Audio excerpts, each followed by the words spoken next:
Hey, tonight, you're not in your comfortable bed anymore. You're in a mud brick hut by the Nile on an evening in 1450 BC. You feel the scorching desert heat seeping through your thin linen wrap, and the dry, whispering wind carries the scent of ancient sand.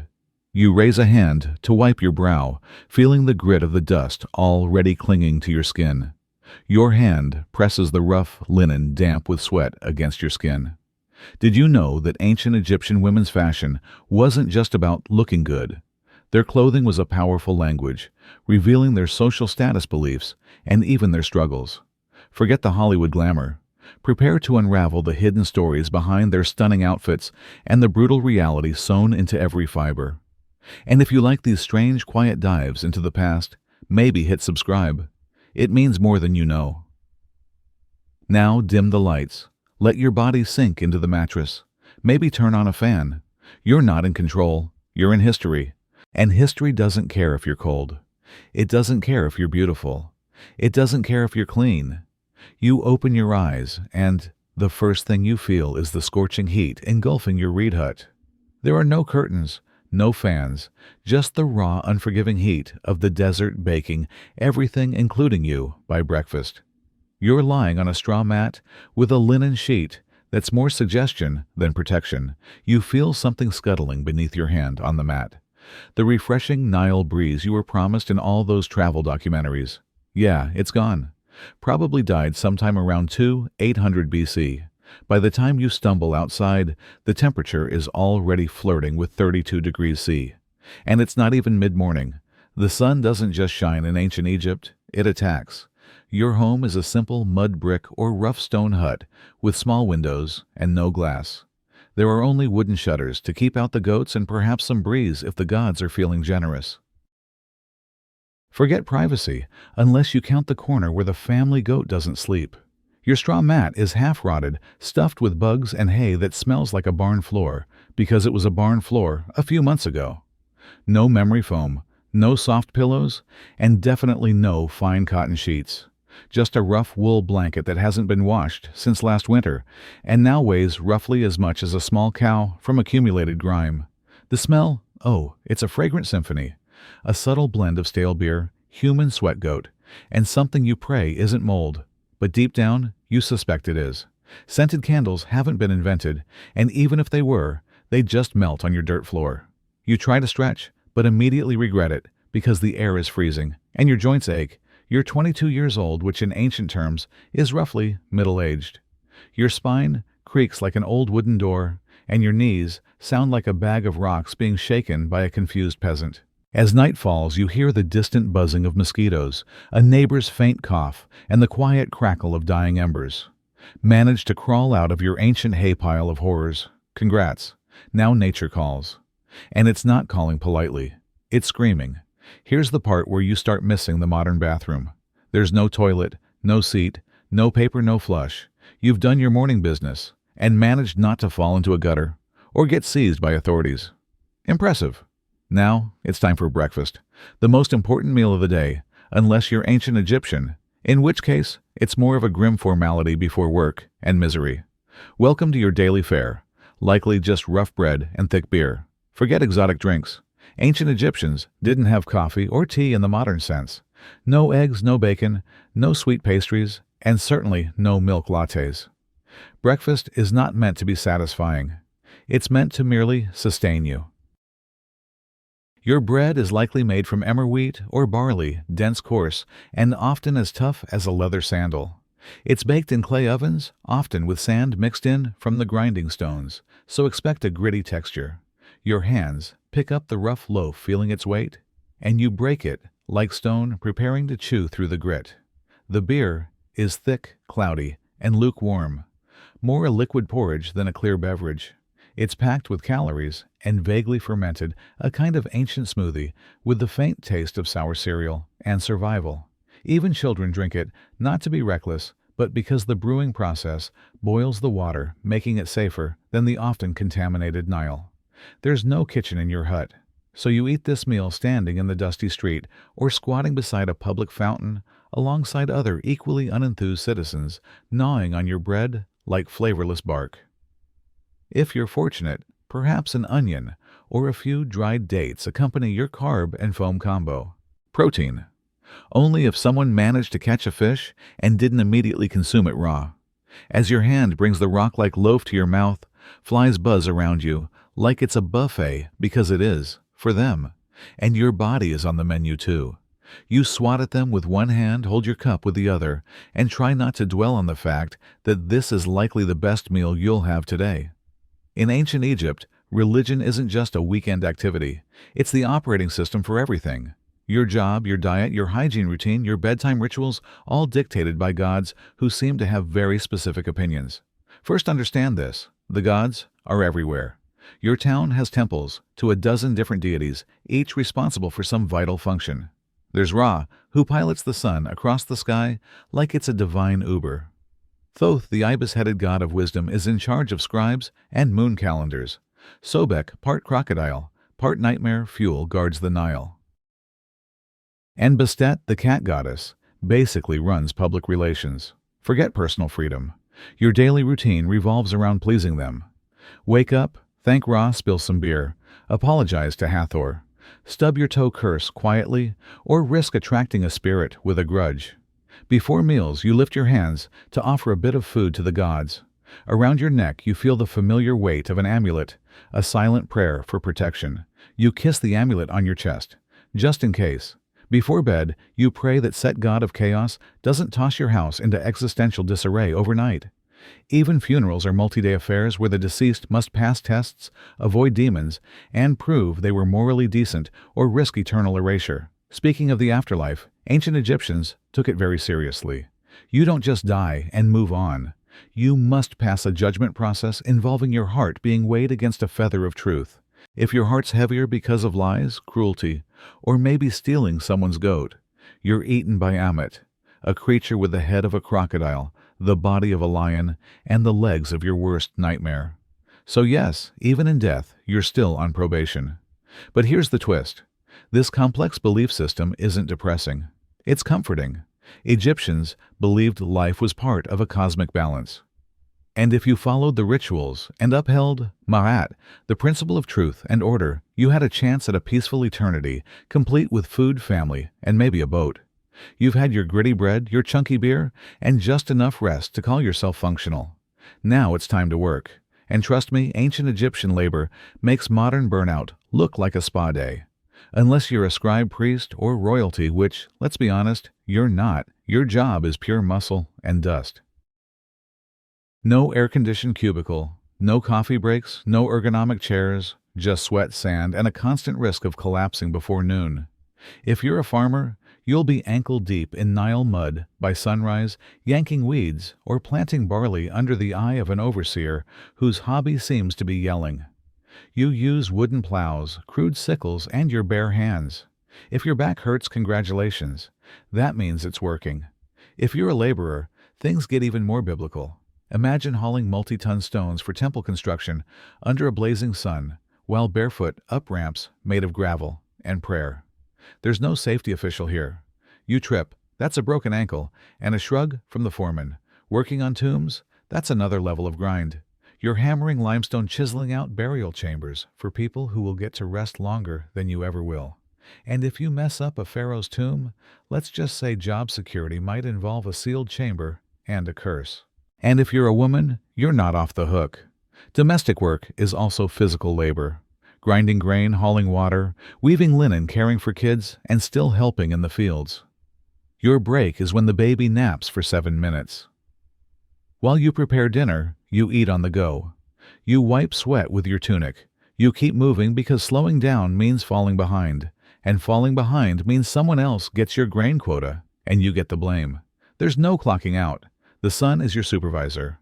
When it finally sinks behind the horizon, you crawl home half alive, dust-caked, and dreaming of softer sandals and a less aggressive sun god. Work in ancient Egypt isn't just hard. It's endless. It's a full-body commitment to survival day after day until your body gives out, or your overseer decides you're not worth feeding. And that's not even the worst of it. You close your eyes for just one breath and wonder if this is the day you won't wake again. You open your eyes, and the first thing you feel is the scorching heat engulfing your reed hut. There are no curtains, no fans, just the raw, unforgiving heat of the desert baking everything, including you, by breakfast. You're lying on a straw mat with a linen sheet that's more suggestion than protection. The refreshing Nile breeze you were promised in all those travel documentaries, yeah, it's gone. Probably died sometime around 2800 BC. By the time you stumble outside, the temperature is already flirting with 32 degrees C, and it's not even mid-morning. The sun doesn't just shine in ancient Egypt, it attacks. Your linen tunic useless. It's like wearing tissue paper in a sauna. And don't even think about modern sun protection. No SPF 50, no fancy creams. Your best option, smear yourself with mud or crocodile dung, which apparently might keep you from turning into a human torch. Emphasis on might. You use your hands to apply this earthy concoction, feeling its cool, then drying layer on your skin, a desperate attempt to fend off the sun's fury. By midday, the stones under your bare feet are hot enough to cook lentils. Shade is a luxury. Trees are rare.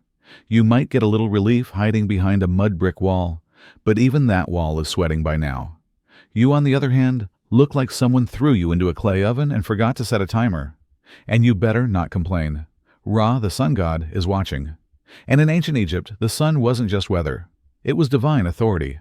The hotter the day, the more powerful Ra was feeling. So basically, if you're melting, it's a spiritual compliment. In short, surviving one day in ancient Egypt requires hydration, humility, and an ironclad tolerance for feeling like a roast chicken. The heat shakes hands with the sand to create an unforgettable experience. Your skin feels every tiny dust particle clinging to your sweat. Even when you lift a hand to wipe away the perspiration, you feel the grittiness on your palm. Your breath is hot too, as if you're inhaling air directly from a kiln. This is a constant battle, a perpetual struggle to keep your body from becoming a stiff, dried piece of linen under the sun's relentless gaze. You finally manage to crawl out of bed, or rather off your scratchy straw mat. And the good news, the Nile is just a short walk away. The bad news, you can already smell it before you see it. Yes, the mighty Nile, the life-giver of ancient Egypt, revered as sacred, the very reason civilization here even exists. But let's be honest, it also smells like a fish market had a bad breakup with a swamp. The banks are buzzing with flies, frogs, and things that probably shouldn't have legs, but do. Still, this is where you bathe. Soap hasn't been invented yet, and even if it had, you couldn't afford it. Instead, you use your hands to lather yourself in the freshest cleansing technology of the day, sand.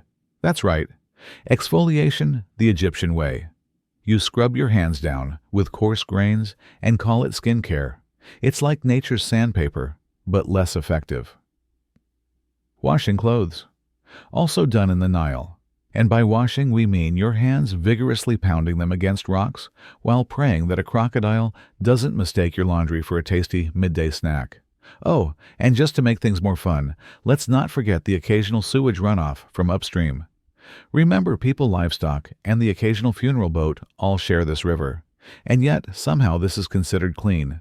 You scrub, rinse, and emerge feeling slightly less sticky and only moderately more worried about leeches. If you're a city dweller in Memphis or Thebes, you might be lucky enough to use a public basin or cistern. But for everyone else, it's Nile or nothing. And don't expect privacy. This is a public bathing space shared by families, neighbors, livestock, and the odd ibis pecking around your feet like it pays rent. Water jars are filled, and your hands must balance them on your head, carrying them back to your mud brick house before the midday heat turns the clay into toast. It's a daily ritual, spiritual, necessary, and slightly traumatic. The scent of stale water, damp river reeds, and the subtle, lingering odor of refuse permeates the air around the riverbanks. Every splash brings a new awareness of the countless lives and waste products that flow through this vital artery. Your skin, though momentarily refreshed, still carries the faint residue of the river's secrets. Even as your hands guide the precious water jar back to your home, the weight of it on your head is a constant reminder of the effort required for basic survival. The sun is already climbing higher, threatening to evaporate your freshly collected water before you even reach your doorstep. The flies follow you relentless in their pursuit, a buzzing cloud that is a constant companion in this world. This intimate interaction with the Nile is inescapable. It feeds you, cleanses you, and quenches your thirst. But it also exposes you to its hidden dangers, its microscopic inhabitants, and the raw realities of shared resources in a crowded civilization. It's a miracle and a petri dish all rolled into one ancient river. By now, you've bathed in the crocodile-infested Nile and relatively scrubbed yourself clean. Your body feels like a baked fig. Time for breakfast, the most important and least glamorous meal of your ancient Egyptian day. Let's set expectations. There's no gourmet coffee or sweet pastries. Breakfast in ancient Egypt is less of a culinary event and more of a tactical refueling operation. You sit on a low stool if you have one, or just squat in the corner like everyone else. The centerpiece of your meal, bread, lots of it. Dense, coarse, and often as chewy as a leather sandal. It's made from emmer wheat or barley and baked in clay ovens that may or may not be shared by the local rats. And don't be surprised if there's sand in your slice. Not as a topping, just an uninvited ingredient from the grinding stones. A daily dose of minerals, you could say. It's why ancient dental remains are often worn flat like river rocks. Imagine your hands bringing that rock-like loaf to your mouth, chewing your breakfast while also filing your molars daily. Then comes the beer. But don't get excited. This isn't crisp, bubbly craft ale. This is thick, cloudy, lukewarm liquid bread. More porridge than pint. It's packed with calories and vaguely fermented. A kind of ancient smoothie with the faint taste of sour cereal and survival. Even children drink it.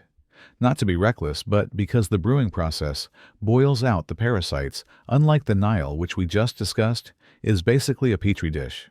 If you're lucky, and we mean very lucky, you might get an onion or a few dried dates to go with your carb and foam combo. Protein only if someone managed to catch a fish and didn't immediately eat it raw. As your hand grips your cup and you sip your grain, sludge flies buzz around you like it's a buffet, because it is for them. You swat at them with one hand while the other holds your cup, and you try not to think too hard about the fact that this is likely the best meal you'll have today. Breakfast in ancient Egypt isn't about flavor, it's about function. It fuels your body just enough to survive until the next time someone hands you another sand-infused brick of bread. Bon appetit. You've had your gritty bread, your chunky beer, and just enough rest to call yourself functional. Now, it's time to work. And trust me, ancient Egyptian labor makes modern burnout look like a spa day. Unless you're a scribe priest or royalty, which, let's be honest, you're not. Your job is pure muscle and dust. No air-conditioned cubicle, no coffee breaks, no ergonomic chairs, just sweat, sand, and a constant risk of collapsing before noon. If you're a farmer, you'll be ankle-deep in Nile mud by sunrise, your hands yanking weeds or planting barley under the eye of an overseer whose hobby seems to be yelling. You grip wooden plows, wield crude sickles, and use your bare hands in direct contact with the earth. If your back hurts, congratulations. That means it's working. If you're a laborer, things get even more biblical. Imagine your hands hauling multi-ton stones for temple construction under a blazing sun, while your feet are bare on ramps made of gravel and prayer. There's no safety official here. You trip. That's a broken ankle and a shrug from the foreman. Working on tombs, that's another level of grind. Your hands are hammering limestone, chiseling out burial chambers for people who will get to rest longer than you ever will. And if your hand slips and you mess up a pharaoh's tomb, job security might involve a sealed chamber and a curse. And if you're a woman, you're not off the hook. Domestic work is also physical labor. Your hands grind grain, haul water from the Nile, weave linen, care for kids, and still help in the fields. Your break is when the baby naps for 7 minutes. While you prepare dinner, you eat on the go. You wipe sweat from your brow with your tunic. You keep moving because slowing down means falling behind. And falling behind means someone else gets your grain quota and you get the blame. There's no clocking out. The sun is your supervisor. When it finally sinks behind the horizon, you crawl home half alive, dust-caked, and dreaming of softer sandals and a less aggressive sun god. Work in ancient Egypt isn't just hard, it's endless. It's a full-body commitment to survival day after day until your body gives out or your overseer decides you're not worth feeding. Your hands, once soft as a child's, are now calloused, scarred and strong, forever shaped by the relentless demands of survival. After sweating your soul out in the fields or quarry, feeling the grit of the sand in every crease of your hands, you might be tempted to grumble. Maybe something small, a little, "this job stinks," or "why am I doing this again?" Stop right there. Because in ancient Egypt, complaining isn't just frowned upon. It's potentially treason. Why? Because your boss isn't just a ruler. He's a literal god. The pharaoh isn't some guy who got elected or born into a lucky family. He's the human embodiment of Horus, son of Ra, chosen by the heavens to rule over Egypt and keep Ma'at, divine cosmic order, intact. In other words, if the river floods well this year, thank the pharaoh. If it doesn't, well, maybe you didn't pray hard enough. Questioning his authority isn't just rude, it's blasphemy. Speaking ill of him could land you a date with a whip, a set of shackles, or an early trip to the underworld with none of your favorite burial goods. You see his face everywhere, on statues, temple walls, coins, even bread molds. His name is chanted in rituals. His image is painted larger than everyone else's in every mural. That's not artistic exaggeration. That's law. And don't expect to ever see him. If you're a commoner, the closest you'll get is watching a golden bark float by during a religious festival. Blink, and he's gone. Back to a palace you'll never enter, surrounded by officials, guards, scribes, and enough gold to finance a small civilization, which, fun fact, he basically does. If your hands are lucky enough to work on a royal project, say a tomb, a temple, or a statue the size of a mountain, you serve with divine joy. At least that's what the state says. You say it too, because pretending you're honored to carve stone for 14 hours a day is safer than the alternative. And don't even think about rebellion. Pharaohs crush uprisings faster than you can say dynasty. Just ask the last village that tried to withhold taxes. Oh wait, you can't. It no longer exists. So yes, the pharaoh is divine. And you're just lucky to be allowed to sweat, in his name, your hands serving his endless will. Now get back to work. If you thought surviving under the sun was hard, just wait until you realize that in ancient Egypt, sand is your roommate, coworker, seasoning, and mortal enemy. It's everywhere. In your clothes, in your bed, in your food. There is no escaping it. You could be working, praying, sleeping, or minding your own business in the market. And suddenly, a gust of hot wind sweeps by and turns your face into a grainy exfoliation experiment you didn't ask for. You raise a hand to shield your eyes, but it's often futile. Let's start with the clothes. You wear linen. It's light, breathable, and about as effective at keeping sand out as a screen door is at holding back soup. It slides down your tunic, clings to your skin, and somehow finds its way into places you didn't know had creases. Eating good luck. Every loaf of bread is basically a sand trap. Since flour was ground between stone slabs, little bits of grit made their way into the dough. Egyptians didn't just eat their wheat, they ate their millstones too. It's why ancient dental remains are often worn flat like river rocks. Imagine your hands bringing that gritty bread to your mouth, feeling the abrasive texture between your teeth daily. And if you thought your house was a sand-free zone, think again. Your mud brick home has gaps, crevices, and windows with no glass. Perfect portals for wind-blown sand. Your floors are covered. Your cooking pots are full. Your bed is basically a sandpit disguised as furniture. Shoes optional at best. Most Egyptians walked barefoot, meaning your feet are always one step away from becoming battered leather sandals. If you do have footwear, it's usually a basic pair of sandals made from reeds. Fashionable perhaps, protective not remotely. Then there are sandstorms, Egypt's version of a slap from the gods. Sudden, swirling, blinding. One moment you're talking to a friend, the next you're spitting dust and feeling like someone dumped an entire beach into your eye sockets. Visibility drops to zero, and everyone around you turns into vaguely coughing silhouettes. You reach out a hand, trying to feel your way. In short, sand is the roommate who never leaves the spice in every meal and the silent enemy of your eyes, lungs, and dignity. It's not just the backdrop of your life. It's part of your body now. And no, you can't wash it off. You already tried in the Nile, which is probably full of more sand. In ancient Egypt, religion isn't just a weekend activity. It's the operating system for everything. Your job, your diet, your hygiene routine, your bedtime rituals, all dictated by gods who seem to have very specific opinions. First, understand this: the gods are everywhere. Your town has temples to a dozen different deities, each responsible for some vital function. There's Ra, who pilots the sun across the sky like it's a divine Uber. Thoth, the ibis-headed god of wisdom, is in charge of scribes and moon calendars. Sobek, part crocodile, part nightmare fuel, guards the Nile.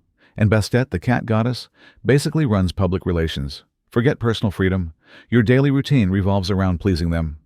Wake up, thank Ra, spill some beer, apologize to Hathor, stub your toe, curse quietly, or risk attracting a spirit with a grudge. Before meals, you lift your hands to offer a bit of food to the gods. Before bed, you pray that Set, god of chaos, doesn't toss your house into existential disarray overnight. Even funerals are multi-day affairs where the deceased must pass tests, avoid demons, and prove they were morally decent, or risk eternal erasure. Speaking of the afterlife, ancient Egyptians took it very seriously. You don't just die and move on. You must pass a judgment process involving your heart being weighed against a feather of truth. If your heart's heavier because of lies, cruelty, or maybe stealing someone's goat, you're eaten by Ammit, a creature with the head of a crocodile, the body of a lion, and the legs of your worst nightmare. So yes, even in death, you're still on probation. But here's the twist. This complex belief system isn't depressing. It's comforting. Egyptians believed life was part of a cosmic balance. And if you followed the rituals and upheld Mayat, the principle of truth and order, you had a chance at a peaceful eternity, complete with food, family, and maybe a boat. Of course, the richer you were, the more gods seemed to notice you. Temples where massive priests were powerful, and peasants, well, they just hoped the gods were feeling generous that day.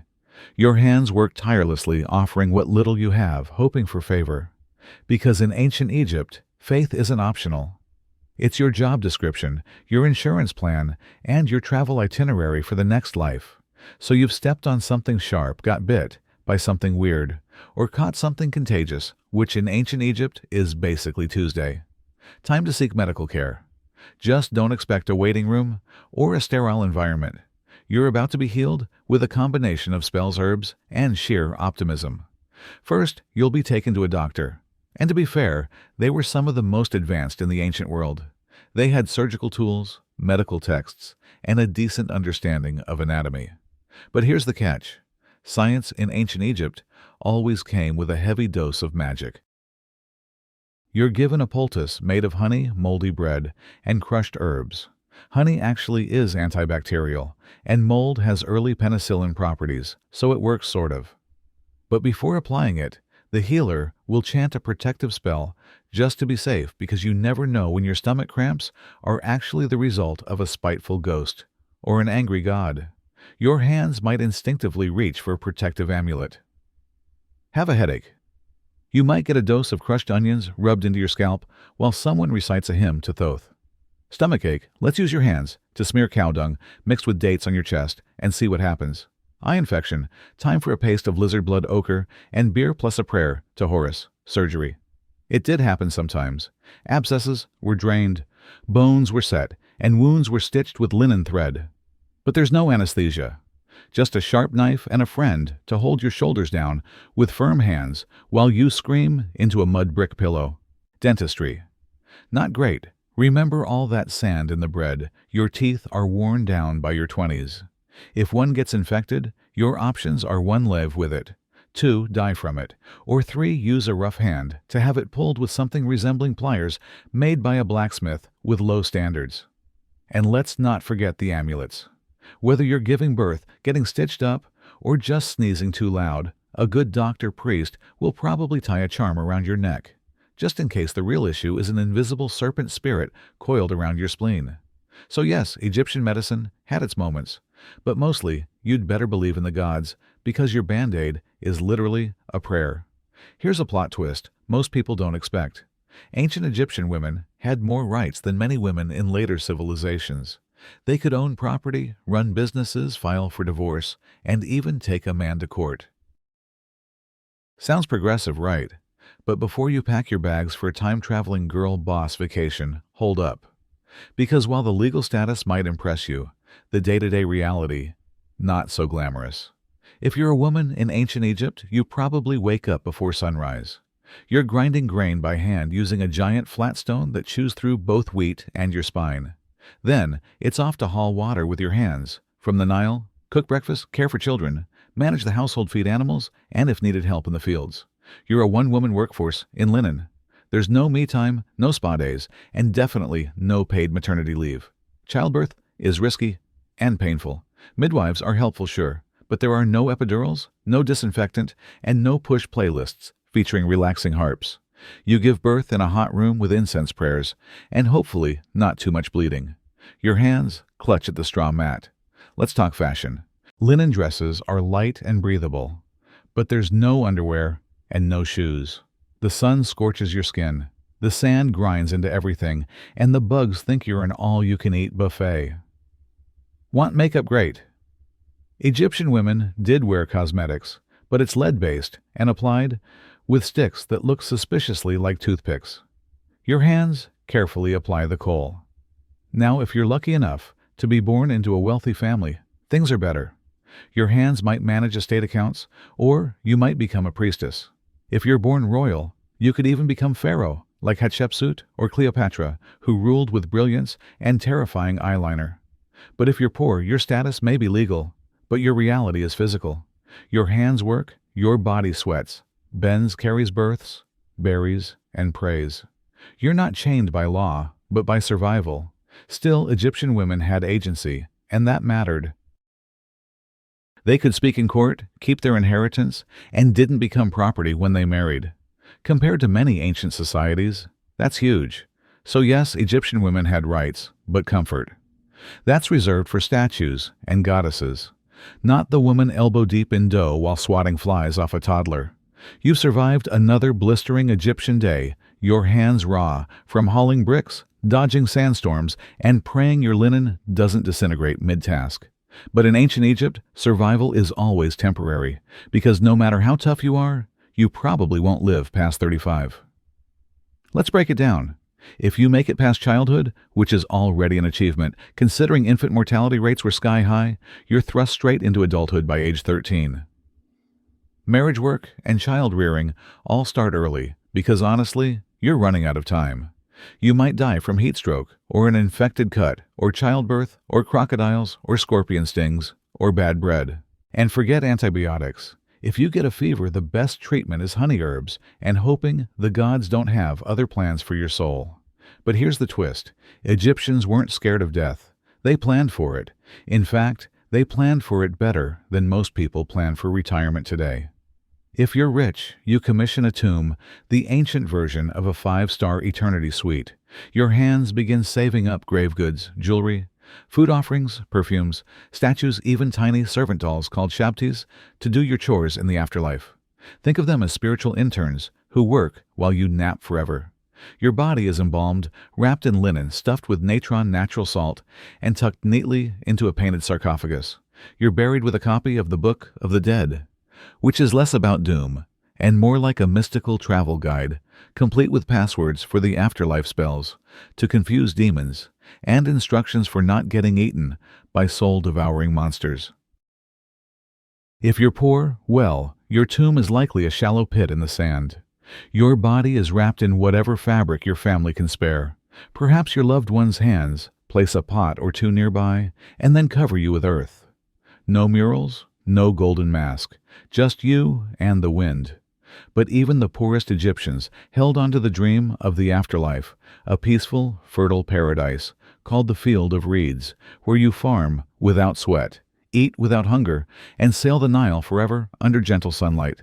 So yes, you'll probably die young in ancient Egypt, but if you lived well, prayed right, and didn't insult too many jackal-headed gods, you just might spend eternity in style. You finally made it to the afterlife, or at least into the tomb. You've been embalmed, wrapped, blessed, and buried. Time to rest in peace, right? Well, not exactly. Because in ancient Egypt, even the dead get robbed. Let's start with a simple truth. Tombs are full of expensive stuff.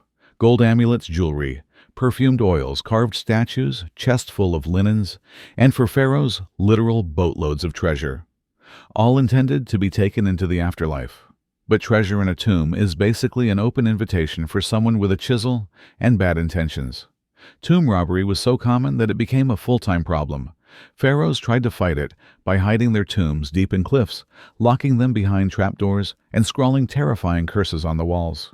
Things like, "May a crocodile devour your soul," or "May your limbs be twisted forever by a serpent made of fire." Spoiler: the curses didn't work. Grave robbers came anyway at night in secret with inside knowledge. Sometimes they were locals, their hands already accustomed to the desert sand.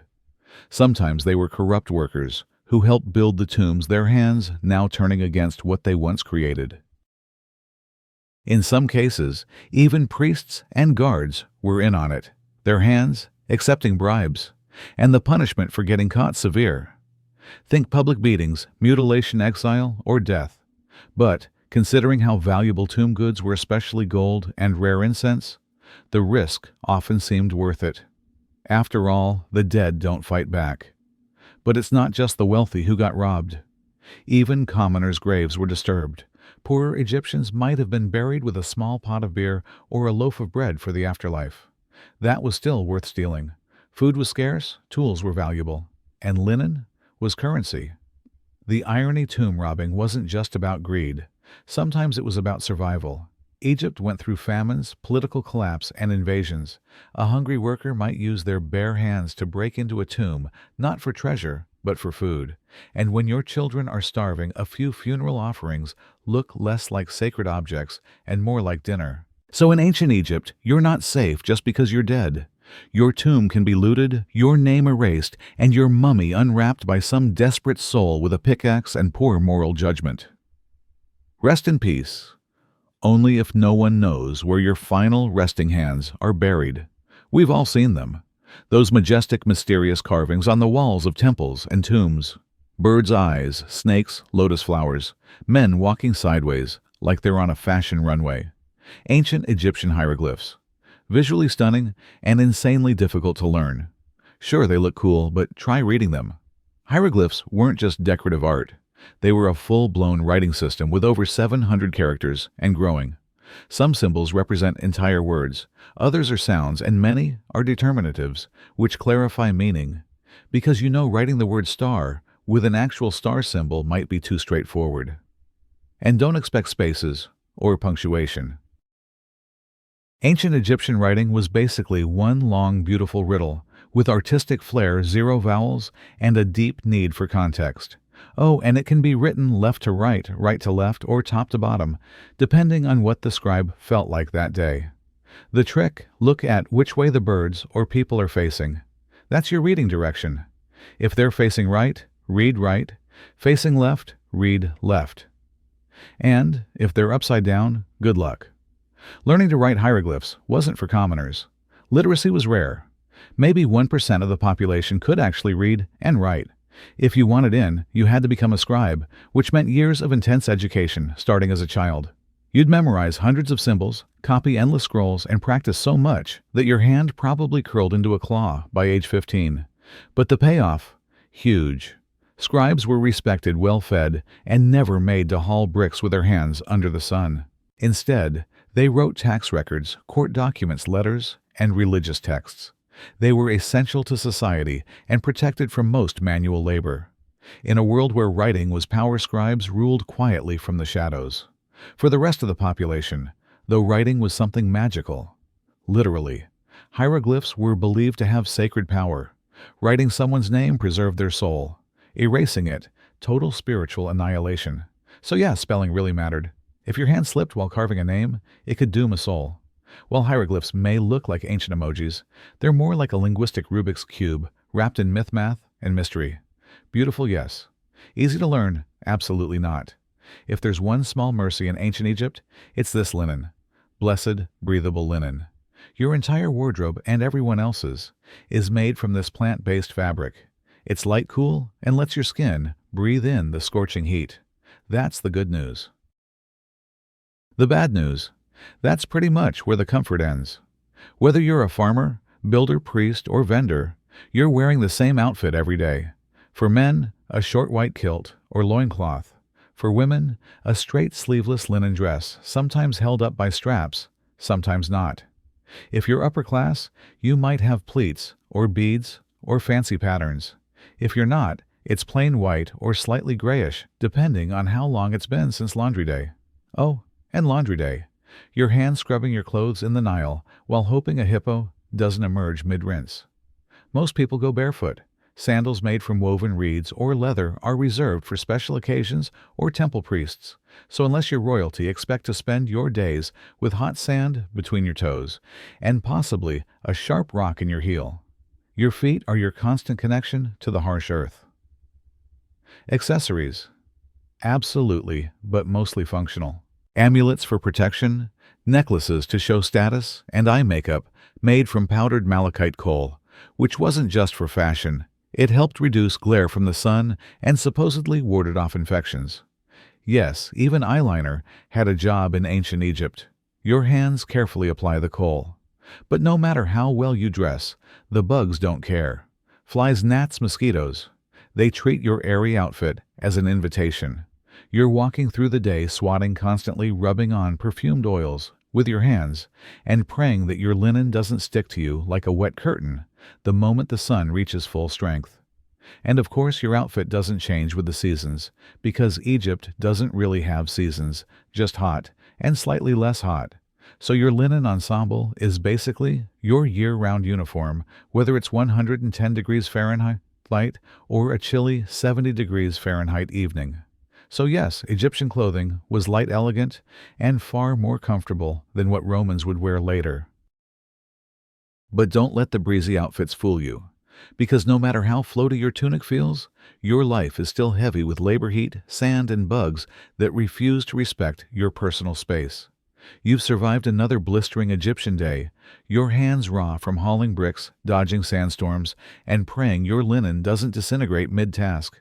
But in ancient Egypt, survival is always temporary, because no matter how tough you are, you probably won't live past 35. Let's break it down. If you make it past childhood, which is already an achievement, considering infant mortality rates were sky high, you're thrust straight into adulthood by age 13. Marriage work and child rearing all start early, because honestly, you're running out of time.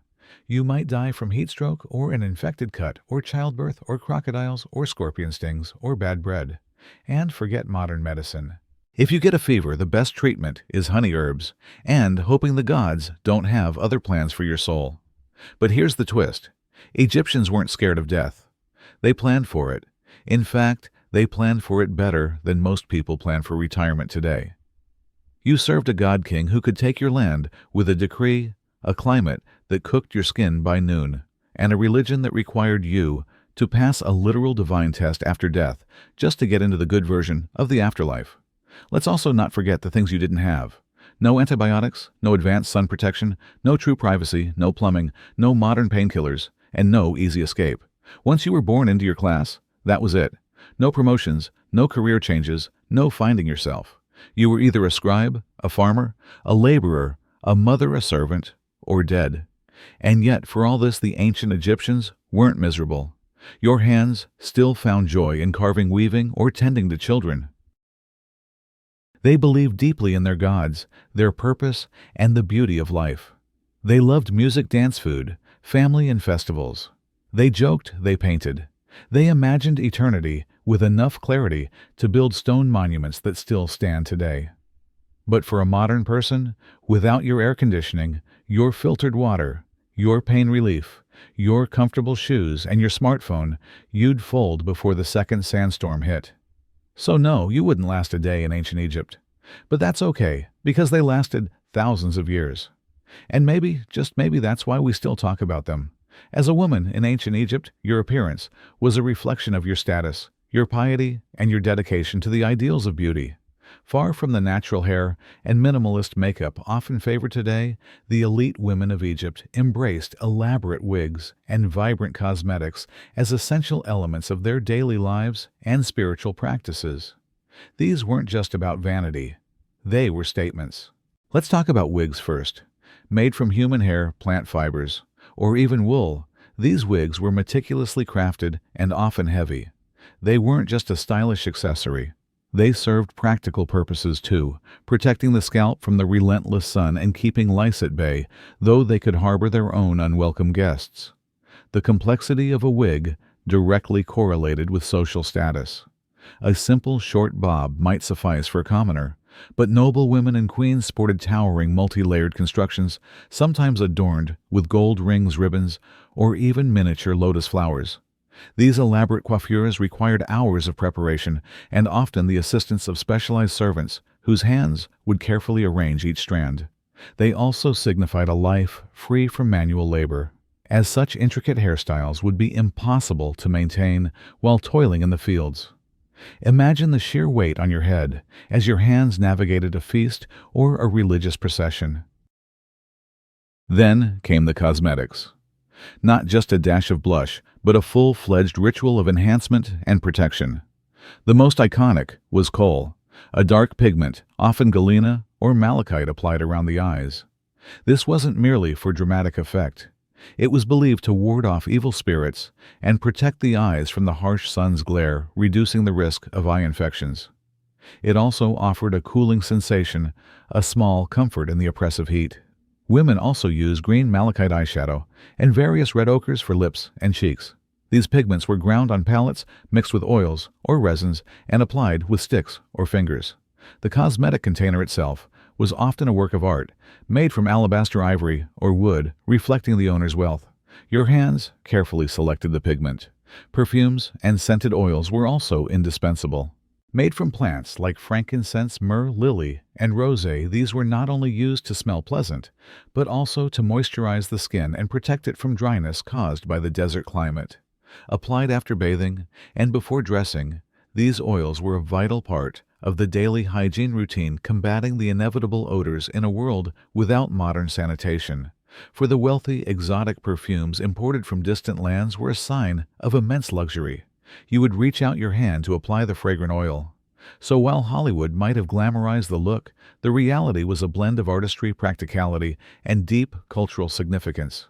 Every curl of a wig, every sweep of kohl, every drop of oil was a deliberate choice reflecting not just a desire for beauty, but a connection to the divine, a declaration of status, and a subtle act of survival in the unforgiving Egyptian landscape. In ancient Egypt, jewelry was far more than mere adornment. It was a potent language speaking volumes about a woman's social status, her wealth, her religious devotion, and even her personal beliefs. Every piece, from a humble string of beads to a pharaoh's elaborate collar, carried a specific message, a whispered story crafted by skilled hands in goldstone and faience. Let's begin with the materials. While the common folk might wear simple beads made from clay shell or bone, the elite indulged in a dazzling array of precious metals and gemstones. Gold, abundant in Egypt, was favored for its eternal luster, symbolizing divinity and everlasting life. Lapis lazuli, imported from distant Afghanistan, with its deep celestial blue, represented the heavens and truth. Carnelian, a vibrant orange-red stone, symbolized life and energy. Turquoise from the Sinai mines evoked the fertile Nile waters. These weren't just pretty stones. They were imbued with potent symbolic meaning, carefully chosen by expert hands for their protective or transformative qualities. Necklaces were ubiquitous, ranging from simple strands of beads to elaborate broad collars, set collars that covered the shoulders and chest. These collars, often made of rows of faience beads, glazed ceramic, semi-precious stones, and gold, could be incredibly heavy and intricate, reserved exclusively for royalty and high-ranking officials. Each row, each bead, each motif within the collar was meticulously arranged by patient hands to form patterns that might represent cosmic order, fertility, or protective deities.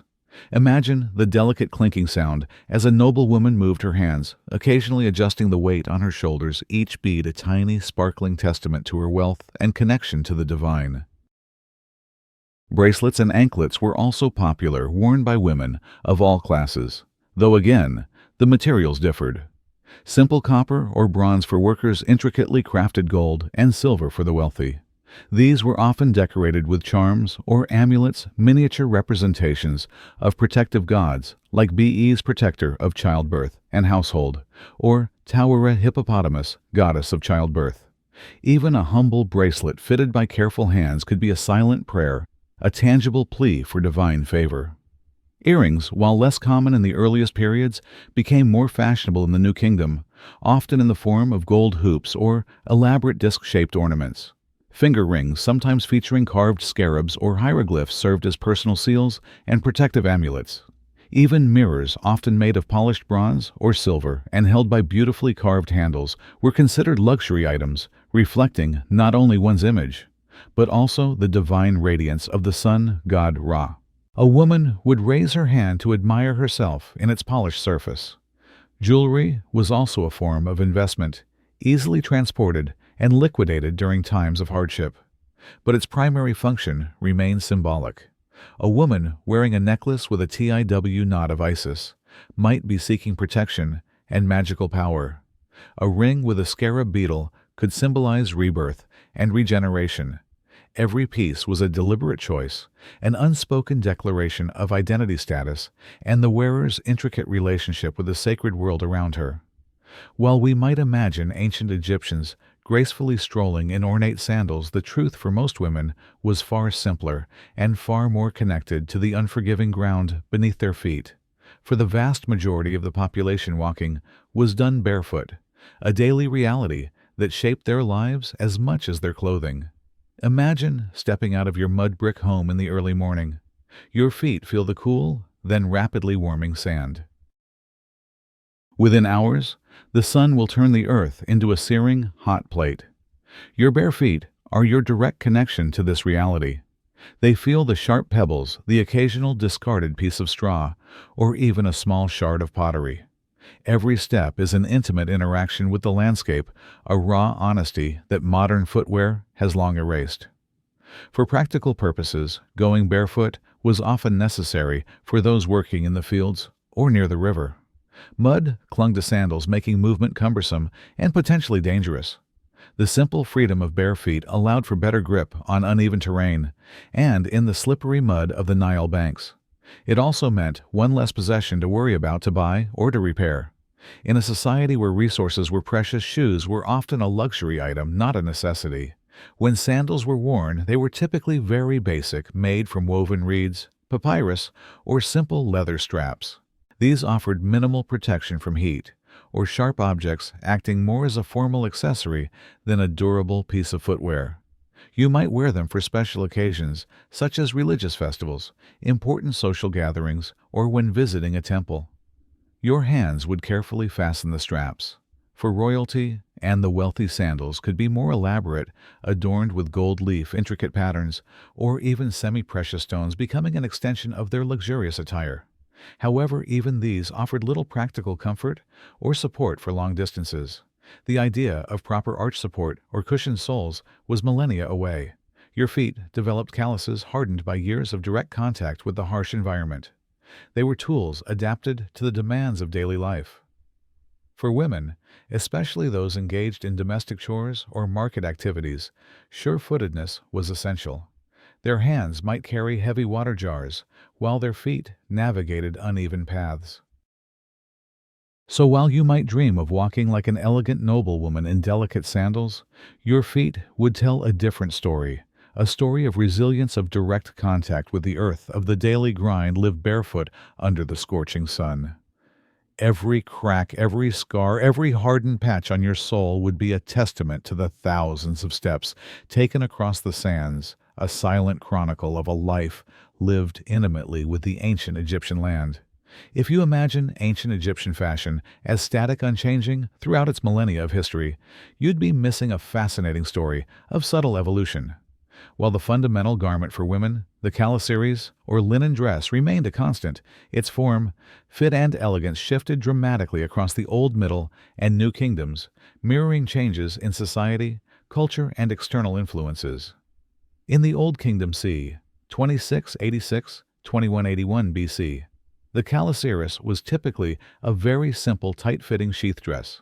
Imagine a plain linen tube, often white, that was wrapped around the body and secured by one or two straps over the shoulders, leaving the arms and often one shoulder bare. This style was minimalist, emphasizing the natural form of the body, which was highly valued. The fabric was usually fine linen, but not excessively sheer, providing a clean, elegant silhouette. This era valued simplicity and functional grace, reflecting a society focused on foundational stability and monumental building. Women's status was conveyed through the quality of the linen and the richness of their jewelry, carefully selected by knowing hands rather than complex tailoring. By the Middle Kingdom, c. 2055–1650 BC, there's a noticeable shift towards slightly more flowing and draped styles. While the basic sheath dress still existed, we see more garments that offered a bit more fabric, sometimes with wider straps or even short sleeves, allowing for a more modest, yet still elegant look. The fabric might still be simple, but the way it was worn could create subtle pleats or folds, often arranged by patient hands. This period, characterized by more complex literary and artistic expressions, began to explore a nuanced aesthetic, moving beyond strict utilitarianism. However, the most significant transformation occurred in the New Kingdom, c. 1550–1070 BC, the zenith of Egyptian power and international influence. This was an era of unprecedented wealth, global trade, and cultural exchange, all of which heavily influenced fashion. The calaceris became far more elaborate. Instead of a tight sheath, many dresses were now made of exquisitely fine, almost transparent linen, often layered to create a sense of ethereal elegance. The fabric was frequently pleated, either finely ribbed or in broad flowing folds, adding texture and movement. These pleated garments draped gracefully over the body, arranged by skilled hands, allowing for greater freedom of movement while still maintaining a refined silhouette. New styles emerged, such as dresses with full sleeves or intricately draped garments that crisscrossed the torso before flowing down. The use of vibrant colors, though still limited compared to later eras, became more prominent, often achieved through dyeing techniques or the integration of colorful beadwork.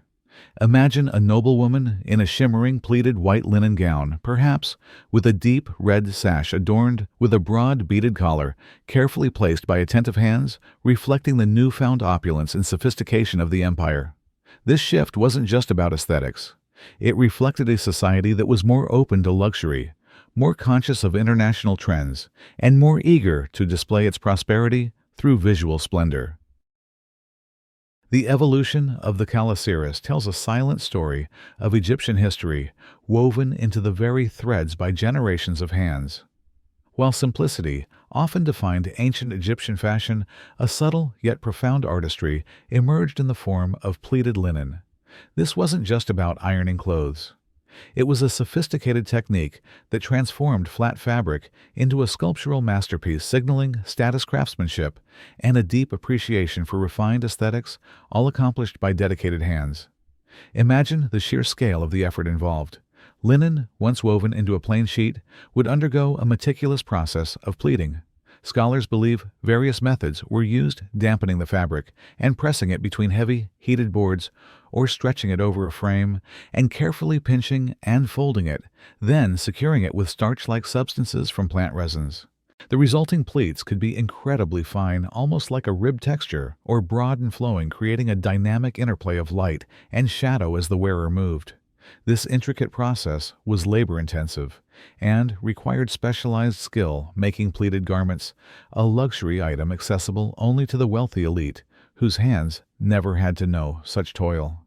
The beauty of pleated linen wasn't just in its visual appeal. It was also in its function. The pleats added volume and drape to the otherwise simple calaceris, creating a more flowing, elegant silhouette that differed significantly from the tight form-fitting dresses of earlier periods. As a noblewoman walked, the pleats would subtly sway and unfold, creating a mesmerizing effect that highlighted the wearer's grace and leisure. This was fashion designed for movement, for ceremony, for a life lived without the constraints of heavy manual labor, where her hands were for delicate gestures, not rough tasks. Beyond the calaceris, pleating was applied to other garments as well. Long, sheer cloaks and shawls, often worn draped over the linen dress, were also exquisitely pleated, adding layers of texture and visual richness. These outer garments offered both a degree of modesty and an added layer of sophistication, fluttering in the gentle breeze, as if alive. Even some men's kilts in the New Kingdom featured elaborate pleating, each fold pressed by careful hands reflecting a shared appreciation for this delicate craft. The pleats weren't merely decorative. They also had a practical element. They could potentially add a bit of insulation from the sun by trapping air, though their primary purpose was undoubtedly aesthetic and symbolic. A perfectly pleated garment was a testament to the skill of the artisans whose hands created it and to the wealth of the individual who could afford such a time-consuming and specialized product. It spoke of a society that valued meticulous detail, refined taste, and the power of visual presentation. So while the sun beat down and the dust swirled outside within the courts and noble estates, the art of linen pleating flourished.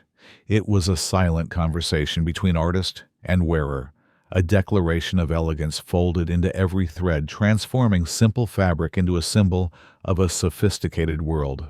Fashion and daily life 3.20-3.24. In ancient Egypt, the passage of life was marked by significant rituals, and none more profound than the ceremonies of marriage and death. For women, the clothing chosen for these special events transcended daily wear, becoming deeply symbolic garments that embodied tradition, hope, and the sacred journey of existence. These were not just outfits. They were prayers woven into fabric meticulously prepared by loving hands. Let's first consider weddings. Unlike modern Western traditions with elaborate white gowns, ancient Egyptian weddings were less about a specific wedding dress and more about the bride wearing her finest attire, symbolizing her beauty, purity, and the wealth of her family. A bride would typically wear a newly woven, impeccably clean, and perhaps finely pleated calasiris of the highest quality linen. This dress would often be white or a very light, natural shade, emphasizing her purity and fresh beginning. Her most exquisite jewelry, broad collars of gold and semi-precious stones, shimmering bracelets, and delicate earrings, would adorn her, reflecting her family's status and the dowry, if any, she brought to the marriage. Her hair, or an elaborate wig, would be adorned with fresh lotus flowers carefully placed by attentive hands, a symbol of beauty, regeneration, and fertility, enhancing her allure. Cosmetics would be applied with meticulous care, making her radiant for the ceremony and the celebratory feast that followed. The overall look aimed to present the bride as an ideal, fertile partner, ready to bring honor and offspring to her new household. Then, the solemn reality of funerals. In stark contrast to the celebratory nature of weddings, funerary attire for the living was characterized by simplicity, modesty, and a lack of ornamentation. For women attending a funeral, the focus was on mourning and respect for the deceased, not on personal display. They would typically wear plain, undyed linen dresses, perhaps in muted tones of white or gray. Jewelry would be removed or kept to a bare minimum, signaling a state of grief and humility. Hair might be left unadorned, or simply covered with a plain cloth, perhaps clutched by a grieving hand, avoiding the elaborate wigs of daily life. The purpose of this attire was to blend in, to reflect the somber mood, and to demonstrate shared sorrow rather than individual status. However, the clothing for the deceased woman, as we've explored, was utterly magnificent. Her body would be meticulously wrapped in hundreds of meters of fine, pristine linen bandages, meticulously applied by embalmers' hands, sometimes interspersed with protective amulets. For the wealthy, this might be overlaid with a beaded net dress or a beautifully painted shroud, and culminate in an elaborate funerary mask, often made of gilded cartonnage or solid gold, depicting her idealized youthful face with the attributes of a goddess. This final outfit was designed not for earthly eyes, but for the gods, ensuring her safe passage and eternal life in the field of reeds. Thus, ancient Egyptian women's fashion, at both life's beginning and its end, was a profound statement, linking the personal to the sacred, the mortal to the eternal. While the pharaohs and nobles shimmered in their fine pleated linen and gold, the vast majority of ancient Egyptian women, the commoners, wore clothing that prioritized function, durability, and practicality. Their fashion was a direct reflection of their daily struggles and the demanding labor that defined their lives, their hands constantly at work. Imagine a woman waking in her modest mud brick home. Her wardrobe consists of perhaps one or two simple linen tunics. These aren't the sheer delicate fabrics of the elite. Rather, they are made from coarser, more robust weaves, designed to withstand the rigors of physical labor. The colors are typically the natural hue of undyed linen, off-white cream, or a light grayish-brown, as dyes were expensive and unnecessary for daily wear. The simple fabric, though scratchy, was woven by diligent hands for strength. Her typical garment would be a simple calaceris, a straight sleeveless linen dress that fell to just below the knee or mid-calf. It might be held up by broad straps over the shoulders, or simply wrapped and secured with a belt. The design was loose enough to allow for a full range of motion essential for tasks like grinding grain with strong hands, hauling water from the Nile with steady hands, weaving, or tending to crops in the fields. There were no intricate pleats, no elaborate drapes, just simple lines that offered maximum comfort and minimal obstruction. Jewelry, if present at all, would be sparse and made from less valuable materials. Perhaps a string of faience beads carefully threaded by nimble fingers, a simple copper bracelet, or a small shell amulet for protection. Cosmetics were rudimentary, if used at all, mainly kohl for eye protection. Wigs were certainly out of reach. Most common women would wear their hair naturally, often braided or covered with a simple cloth or scarf to protect it from the sun and ever-present dust. The reality of laundry day for commoners was a stark contrast to the luxurious baths of the elite. Clothes were taken to the Nile, and hands vigorously pounded them against rocks and scrubbed them clean, then left to dry in the sun. This harsh treatment combined with daily wear meant that garments quickly became worn, stained, and often patched. It was common for clothing to be handed down within families, with new patches added by mending hands as needed, telling a silent story of the garment's long life and the family's resilience. These women's fashion was a testament to endurance. Their clothing might lack the visual splendor of royal attire, but it represented a different kind of strength, the ability to endure the heat, the dust, and the demanding labor that fueled the ancient Egyptian civilization. Their linen might be coarse, their jewelry minimal, but their attire was perfectly suited to their challenging lives, a uniform of necessity and quiet dignity. Beyond the bustling markets and dusty fields in the quiet hallowed halls of ancient Egyptian temples, another form of women's fashion flourished. Here, priestesses serving various deities wore garments steeped in ritual and symbolism, transforming their attire into extensions of divine power and spiritual purity. Their clothing wasn't about earthly status, but a sacred connection to the cosmos meticulously prepared by reverent hands. The primary garment for priestesses remained the linen calaceris, but its quality and presentation were elevated to an almost ethereal level. Imagine linen so fine, so sheer that it shimmered like liquid light against their skin. This immaculate white linen symbolized purity, cleanliness, and the sacred nature of their role as their hands interacted directly with the gods. For some ceremonies, the linen might be elaborately pleated, creating flowing lines that evoked the divine movements of the cosmos. Accessories played a crucial role in distinguishing priestesses and signifying their allegiance to specific deities. A common adornment was the broad collar, often made of finely strung faience beads, in vibrant blues and greens, sometimes interspersed with gold. These collars weren't just beautiful, they were believed to be powerful amulets protecting the wearer and connecting them to the energy of the gods. Each bead carefully placed by skilled hands, each color might represent a cosmic element or a divine attribute. Specific symbols related to their patron deity would often be incorporated into their attire. For priestesses of Hathor, the goddess of love, music, and joy, you might see imagery of cows or a sistrum, a rattle-like musical instrument worn as a pendant or integrated into their headdress. The sistrum itself was a powerful ritual tool often held in their hands. its jingling sound believed to ward off evil and awaken positive divine forces. Priestesses of Isis, the great mother goddess, might feature symbols of her throne or the TW knot Isis knot on their garments or jewelry, symbolizing protection and magical power. Their headdresses were often simpler than those of royalty, focusing on a clean, dignified silhouette, but could still be adorned with ribbons or modest golden elements. Hair, whether natural or a simple wig, would be meticulously styled, as cleanliness and order were paramount in religious contexts. Some priestesses might even wear ceremonial sashes or belts in specific colors denoting their rank within the temple hierarchy. In certain elaborate rituals, priestesses might wear garments mimicking the attire of the deities themselves, or animal masks representing the sacred animals of their gods. For instance, a priestess of Bastet, the cat goddess, might wear a feline-inspired mask or adornments.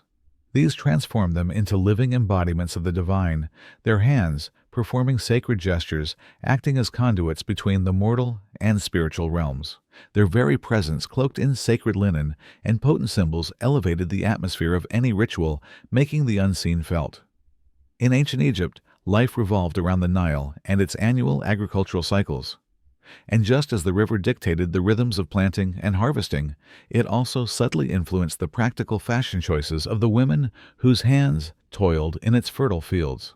Their clothing was a humble yet effective response to the demands of the land and the relentless climate. Imagine the hot, dusty days of the harvest season. The sun beats down mercilessly on the vast fields of wheat and barley. Women alongside men and children would spend long hours under this searing heat, their hands cutting stalks with sickles and gathering grain. For these tasks, comfort and protection from the elements were paramount. Their garments would be simple, loose-fitting tunics made of coarse, undyed linen. The natural white color helped reflect sunlight, minimizing heat absorption. The fabric, while not as fine as that of the elite, was chosen for its durability, able to withstand repeated washing and the abrasive contact with dry stalks and earth. During the inundation season, when the Nile flooded its banks, transforming the valley into a vast muddy lake, agricultural life shifted. While direct farming paused, women might still be involved in tasks related to maintaining irrigation channels or preparing tools. Their clothing remained practical, often shorter tunics that allowed them to wade through shallow waters or mud without hindrance. The ability of linen to dry relatively quickly was a significant advantage in these damp conditions. Their hands might often be immersed in the water. During the planting season, as the floodwaters receded and the rich black silt remained, women would work barefoot in the damp, fertile soil, their hands pressing seeds into the ground. Their clothing again would be minimal and functional, allowing for ease of movement and direct contact with the earth. Over time, these basic garments would inevitably become stained with mud dust and the residue of daily labor, telling a silent story of their hard-fought connection to the land. Beyond the main agricultural cycles, women were also responsible for tasks like grinding grain, which was an arduous daily chore, often performed outdoors or in open, dusty courtyards. Their hands would guide the heavy stone quern. Their simple linen dresses were practical for this, allowing full arm movement for the repetitive grinding motion. The ever-present dust from the grain would settle on their clothes, becoming an unavoidable part of their everyday attire. In essence, the fashion of the agricultural women of ancient Egypt was a testament to their resilience and resourcefulness. They didn't have the luxury of elaborate wardrobes or decorative accessories. Their clothing was a uniform of survival, perfectly adapted to the demanding rhythms of the Nile and the relentless Egyptian sun. Every thread of their humble linen was woven with the story of their calloused hands and their vital role in feeding a civilization. In a world where fabric was a precious commodity and practicality reigned supreme, the wardrobe of ancient Egyptian children was a stark reflection of their daily lives. Forget the elaborate outfits, the intricate silk dresses you might imagine. For the vast majority of children, especially those from the working classes, their clothing was remarkably simple, and sometimes in the hottest months, almost non-existent, their tiny hands often dusty or stained. Imagine a small Egyptian child, perhaps just learning to walk. In the searing heat of the desert, heavy clothing was unnecessary and even burdensome. Many ancient reliefs and paintings depict young children naked or merely adorned with a small loincloth or sash around their waist. This wasn't just about comfort in the extreme climate. It also conserved valuable fabric for adults. You might see a child playing by the banks of the Nile, their skin tanned by the sun, their small hands splashing in the water. This freedom unencumbered by layers was perhaps a luxury that modern children rarely experience. When they grew a bit older, perhaps around 5 or 6, children began to wear more substantial yet still highly practical garments. For girls, this would often be a short, sleeveless linen tunic, similar to the calasiris worn by adults, but cut shorter for ease of movement. These tunics were typically made from coarser, less expensive, and more durable linen designed to withstand the wear and tear of children's play and their burgeoning daily chores. You might observe them playing in the dusty streets, their tunics stained with sand, or helping their mothers grind grain, their little hands guiding the cornstone. Children's roles in agricultural and labor-intensive households were significant from a young age. They learned to contribute early, perhaps by using their hands to carry water, help gather straw, or look after younger siblings.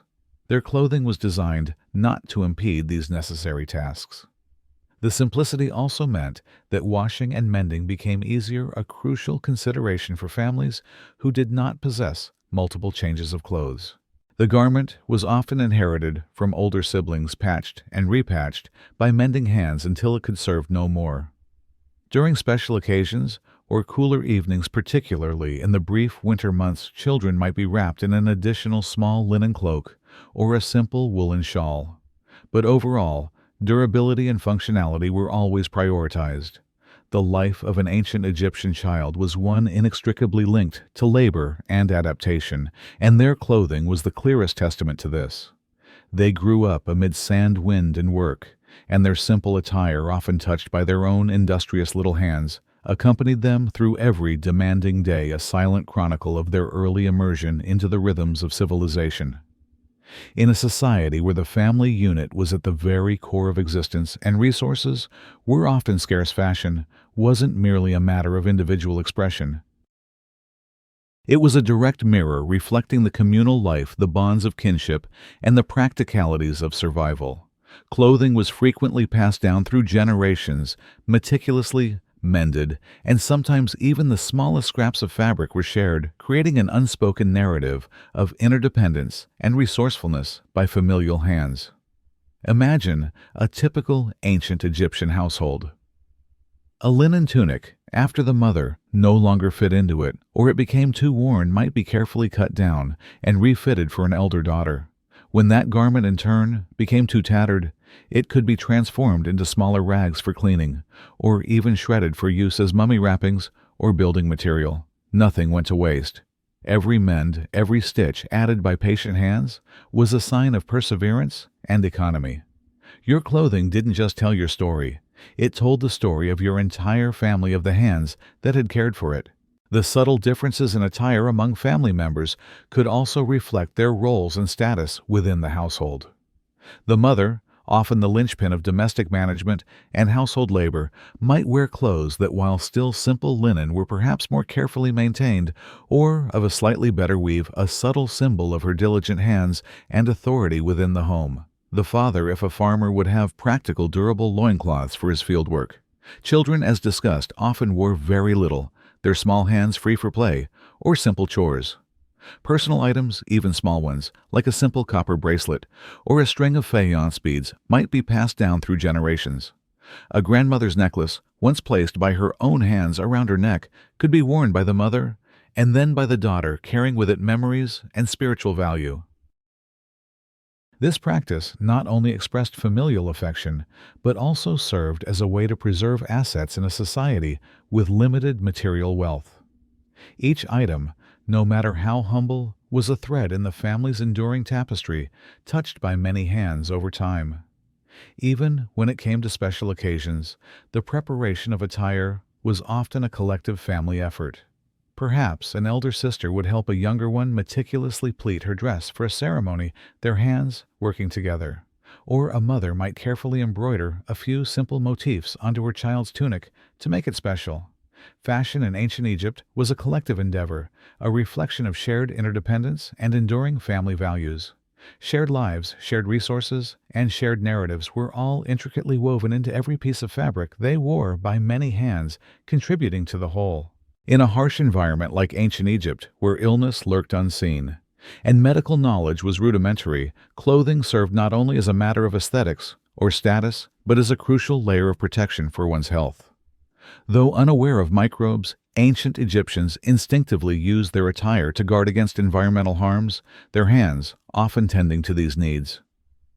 Consider the scorching desert sun. Your skin left exposed would quickly burn and suffer severe damage. Linen, even its sheerest forms, acted as an effective barrier against the brutal UV rays. The loose-fitting calasiris and loincloths covered much of the body, minimizing the risk of sunburn and heat stroke.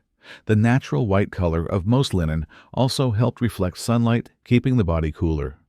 You can imagine a farmer working under the sun, their hands guiding a simple linen garment to shield their skin, a primary defense against the intense solar radiation. Dust and sand were relentless adversaries, constantly finding their way into eyes, noses, mouths, and onto the skin. Clothing, while not completely sealed, helped to mitigate direct exposure to these fine, abrasive particles, protecting the skin from irritation and minor abrasions that could easily become infected. For those whose hands worked in quarries or construction, tighter wrapping might offer additional, if limited, protection against flying dust.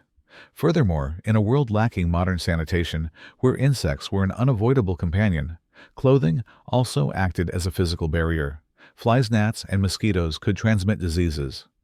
While linen was not impenetrable, covering the body reduced the surface area directly exposed to insect bites, thereby limiting the risk of contracting illnesses. You might observe a woman constantly waving a hand to swat at a cloud of flies, but her dress at least offered some minimal defense. Beyond garments, jewelry, and amulets were also believed to offer health protection against malevolent spirits or curses causing illness. A necklace with a scarab beetle amulet carefully chosen by believing hands was not just decorative, but was thought to carry magical properties for life and protection. The application of coal eye makeup was not just for beauty. It had mild antiseptic properties applied by steady hands, helping to prevent common eye infections caused by dust and flies. Thus, fashion in ancient Egypt was not simply a statement of style or status. It was a survival strategy, a vital layer of defense helping individuals cope with environmental challenges and the ever-present threat of illness, often mediated by the laboring hands of the wearer or those who cared for them. In the demanding climate of ancient Egypt, a woman's hair, and what her hands chose to cover it with, transcended mere aesthetics. It carried profound significance related to social status, ritual purity, and even practical hygiene. From simple, natural styles to elaborate wigs and symbolic headwear, every detail whispered a story. For the majority of commoners, particularly working women, natural hair was kept practical and simple. In the intense heat, short hair or tightly braided styles, often created by their own hands, were ideal for keeping cool and avoiding entanglement during labor. You might observe a woman grinding grain with her hair neatly tied back, or even with a shaved head, to minimize discomfort from heat and parasites. Hair hygiene was a challenge, so simpler styles were easier for working hands to maintain. However, for the nobility and royalty, wigs were an indispensable symbol of luxury, wealth, and power. Crafted from human hair plant fibers or wool, these wigs were meticulously styled and often heavy. They weren't just fashionable. They served practical purposes too, protecting the scalp from the sun and deterring lice. The complexity of a wig directly correlated with social status. A simple bob for a commoner, while noble women and queens sported towering multi-layered constructions adorned with gold rings, ribbons, or lotus flowers. These elaborate coiffures required hours of preparation and often the assistance of specialized servants whose nimble hands carefully arranged each strand. Beyond wigs, headwear also played a significant role, especially for royalty and religious figures. Pharaohs, male and female, famously wore the nemes, a striped cloth headdress. Queens might also wear the vulture headdress neckbet or crowns adorned with symbols like the uraeus cobra or sun discs. These pieces, crafted by masterful hands, added majesty and divine symbolism. For commoners, simple scarves or plain linen cloths tied by practical hands offered protection from sun and dust and sometimes indicated marital status or modesty. Cosmetics were applied to wigs for sheen and fragrance. Wigs also offered a barrier against prevalent parasites. A clean, shiny wig, or a perfectly styled natural coiffure, a testament to the careful hands that maintained it, was a mark of meticulous grooming and a life of comfort. Every curve of a wig, every fold of a headpiece was a silent declaration of the wearer's place in society. In a land dominated by the Nile, but where clean water remained a precious commodity, the daily struggle to maintain personal hygiene and clean clothing profoundly shaped the lives of ancient Egyptian women. This reality influenced how their hands interacted with their attire and their perception of cleanliness. Imagine the task of washing clothes. There were no washing machines or detergents. You would carry your bundle of linen in your hands to the banks of the Nile. There, your hands would vigorously pound the garments against stones, scrubbing to remove embedded dirt, sand, and stains. The river water, as we've discussed, was far from pristine. It carried silt mud and various organic materials from upstream. This process was not only physically demanding, but also potentially perilous, as your hands might brush against lurking hippos or crocodiles. After the arduous washing-drying was another challenge. Linen needed to be laid out under the scorching sun to dry quickly. However, the intense heat and the constant desert winds would invariably blow dust and sand back onto the freshly laundered clothes. This meant that achieving truly spotless and scent-free garments was almost impossible. Even minutes after drying, they could quickly acquire a fine layer of dust or the characteristic smell of the river. You might feel like your hands were engaged in a continuous battle against the elements. And with less than perfectly clean clothing, body odor was an inevitable reality. In a world without modern soaps or deodorants, everyone had their own distinct aroma. A mix of sweat dust smoke from cooking fires and perhaps a hint of dampness or mildew. The societal acceptance of body odor was a necessity, as it was a shared experience. Your hands might instinctively cover your nose, but everyone else shared the same sense. This widespread nose blindness became a part of daily life. So while linen was an ideal material for the hot climate, its breathability and quick-drying properties were constantly tested. Keeping it consistently clean and fresh was a formidable task. The garments of ancient Egyptian women often bore the subtle marks of their lives, stains from work, the scent of their environment, and the wear and tear from rigorous washing rituals performed by hard-working hands. They were more than just attire. They were living proof of their constant struggle with the natural elements and the limitations of their sanitary conditions. In a world often defined by arduous labor and a largely monotonous daily existence, ancient Egyptian religious festivals were vibrant explosions of color, sound, and solemnity. Forget the simple plain linen of everyday wear. During these sacred occasions, clothing transformed into an integral part of the ritual, becoming more flamboyant, more ornate, a dazzling tribute to the gods. Imagine a grand festival dedicated to Hathor, the goddess of love and music, or a majestic procession carrying the statue of Amun through the streets of Thebes. The air would be filled with the sounds of sistrums and harps, the sweet scent of burning incense, and the rhythmic chanting of hymns.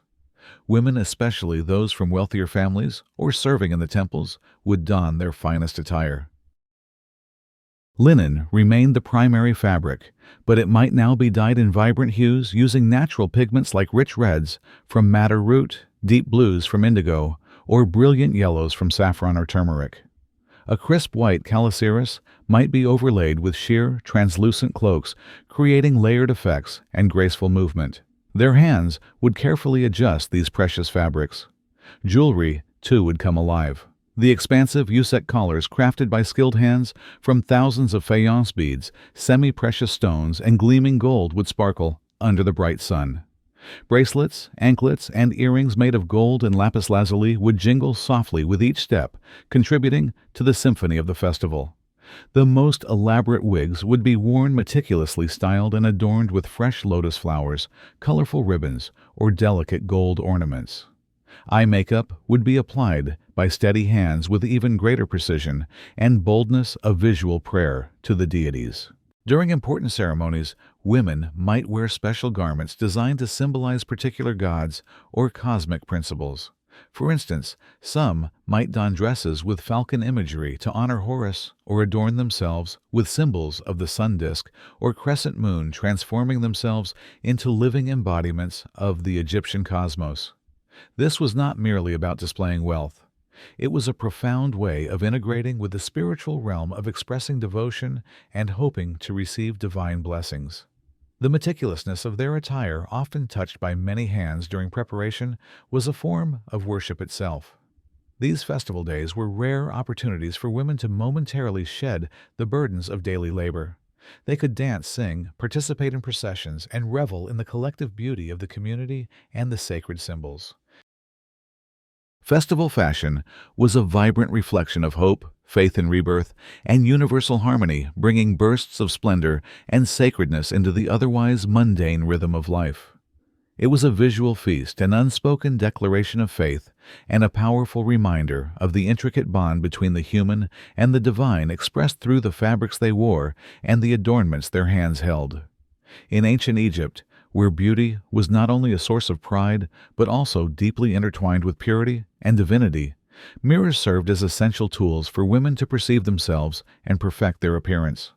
More than simple household items, they were symbols of luxury, reflections of divine light, and a means for their own hands to observe one's own image in the material world. Imagine a noblewoman awakening in her perhaps elaborately decorated chamber. Before stepping out, she would sit before a mirror. The earliest mirrors were crafted from carefully polished copper or bronze, producing a clear enough reflective surface for applying cosmetics. Later, they might be made from a copper-tin alloy, offering a brighter reflection. The handles of these mirrors were often exquisitely carved, depicting lotus flowers, figures of the goddess Hathor, associated with beauty and love, or other sacred symbols, transforming them into works of art themselves. As your hand held such a mirror, you saw not just your own image, but also a glimmer of light and a connection to the divine realm. The widespread presence of mirrors, particularly among the elite, indicates a profound emphasis on personal grooming and self-care. Ancient Egyptian women dedicated considerable time to their makeup and hair. Their hands would use scented oils to soften their skin, and hair apply kohl around their eyes, not only for protection, but also to define and enhance their features with a seductive almond shape. Cheeks and lips were tinted with pigments made from minerals, and elaborate wigs were meticulously styled. This entire process was dependent on the mirror, which allowed their hands to check the symmetry of their kohl lines, the evenness of their lip color, and the flawless arrangement of their wigs. While we lack direct written accounts of ancient Egyptian women's personal feelings about their beauty, the surviving statues, reliefs, and paintings present an idealized physical form, slender, graceful figures with prominent kohl-rimmed eyes and expressive faces. Mirrors were instrumental in achieving this ideal. They served as a feedback mechanism, allowing women to assess, adjust, and sculpt the image they wished to present to the world, an image of grace, vitality, and cosmic harmony. For noble women, the act of gazing into a mirror was also a sign of leisure and status. It implied that they had the time and resources to devote to their appearance rather than being forced into strenuous manual labor under the sun. More than merely beauty tools, mirrors were a window into the societal norms, aesthetic values, and the profound way ancient Egyptian women engaged with the concept of perfection. They reflected not just the physical self, but the intricate interplay of social expectations and personal aspirations in a civilization that highly valued perfection in all its forms. In an ancient economy where resources were valued and waste was an anathema, linen was not simply worn until it disintegrated. It was exhaustively repurposed. From everyday garments to the smallest scraps, every fiber held value, weaving a silent narrative of economy and sustainability deeply embedded in ancient Egyptian life, often by resourceful hands. Imagine a calasiris that has been worn by a woman for many years. It has endured countless harsh washes in the Nile, faced the scorching sun, and collected endless layers of desert dust. The fabric might have thinned, faded, and developed tears beyond simple mending. Yet, this dress would never be considered useless. Instead, it would be carefully disassembled by caring hands. Larger, relatively intact pieces of fabric might be cut down and refitted into smaller garments for children or used to patch other clothing within the family. A mother's worn tunic could become a smaller dress for a daughter, or even a simple loincloth for a young boy. Smaller, more tattered remnants too damaged to be clothing would be recycled for other practical purposes. They could be transformed into cleaning rags for the household or used by diligent hands for wrapping and protecting other items from dust and moisture in storage. In the realm of medicine, old linen was invaluable for bandages, wound dressings, or as padding for splints. Linen's inherent absorbency and relative cleanliness, even when old, made it an ideal material for rudimentary medical applications. You can envision a physician or herbal healer carefully preparing strips of washed, softened linen with expert hands to dress a wound. Even the tiniest fragments of linen were put to use. They might be mixed with mud to reinforce building materials, creating stronger mud bricks for construction. Or, in less common instances, they could serve as wicks for oil lamps lit by steady hands, providing light in simple homes during the long nights. This demonstrates a profound understanding of maximizing every available resource in a resource-scarce environment. Perhaps the most extensive reuse of linen occurred in funerary rituals. When an individual passed away, their body was embalmed and meticulously wrapped in hundreds, even thousands of meters of linen. While freshly woven pure linen was often reserved for the outermost layers and the most sacred wraps for the wealthy, older used linen scraps could be employed for the inner layers or as padding, particularly for individuals of lower status. These humble rags, once worn in daily life, now accompanied the deceased on their eternal journey, meticulously arranged by embalmers' hands, a silent testament to the continuity of materials. This pervasive sustainability and practicality were integral to the ancient Egyptian mindset. They lacked the concept of fast fashion or disposability. Every thread of linen represented arduous labor, from cultivating the flax plant to spinning the fibers and weaving the fabric. Thus, reusing linen was not just an act of economy. It was a deep respect for the resources themselves and the human effort invested in their creation. An old dress was never just discarded. It was a reservoir of new possibilities, a testament to the ingenuity and adaptability of an ancient civilization. Although often portrayed as a self-contained and insular civilization, ancient Egypt was in reality a vibrant crossroads of trade ideas and people from neighboring cultures. This constant interaction not only influenced its economy and society, but also left discernible marks on its fashion, particularly for women. Clothing in this context became a dynamic mirror, reflecting a unique cultural tapestry woven by many hands from different lands. Imagine a ship docking at a Nile harbor, carrying not just cedarwood from Lebanon or precious stones from Nubia, but also new ideas about styles and materials during the New Kingdom Sea.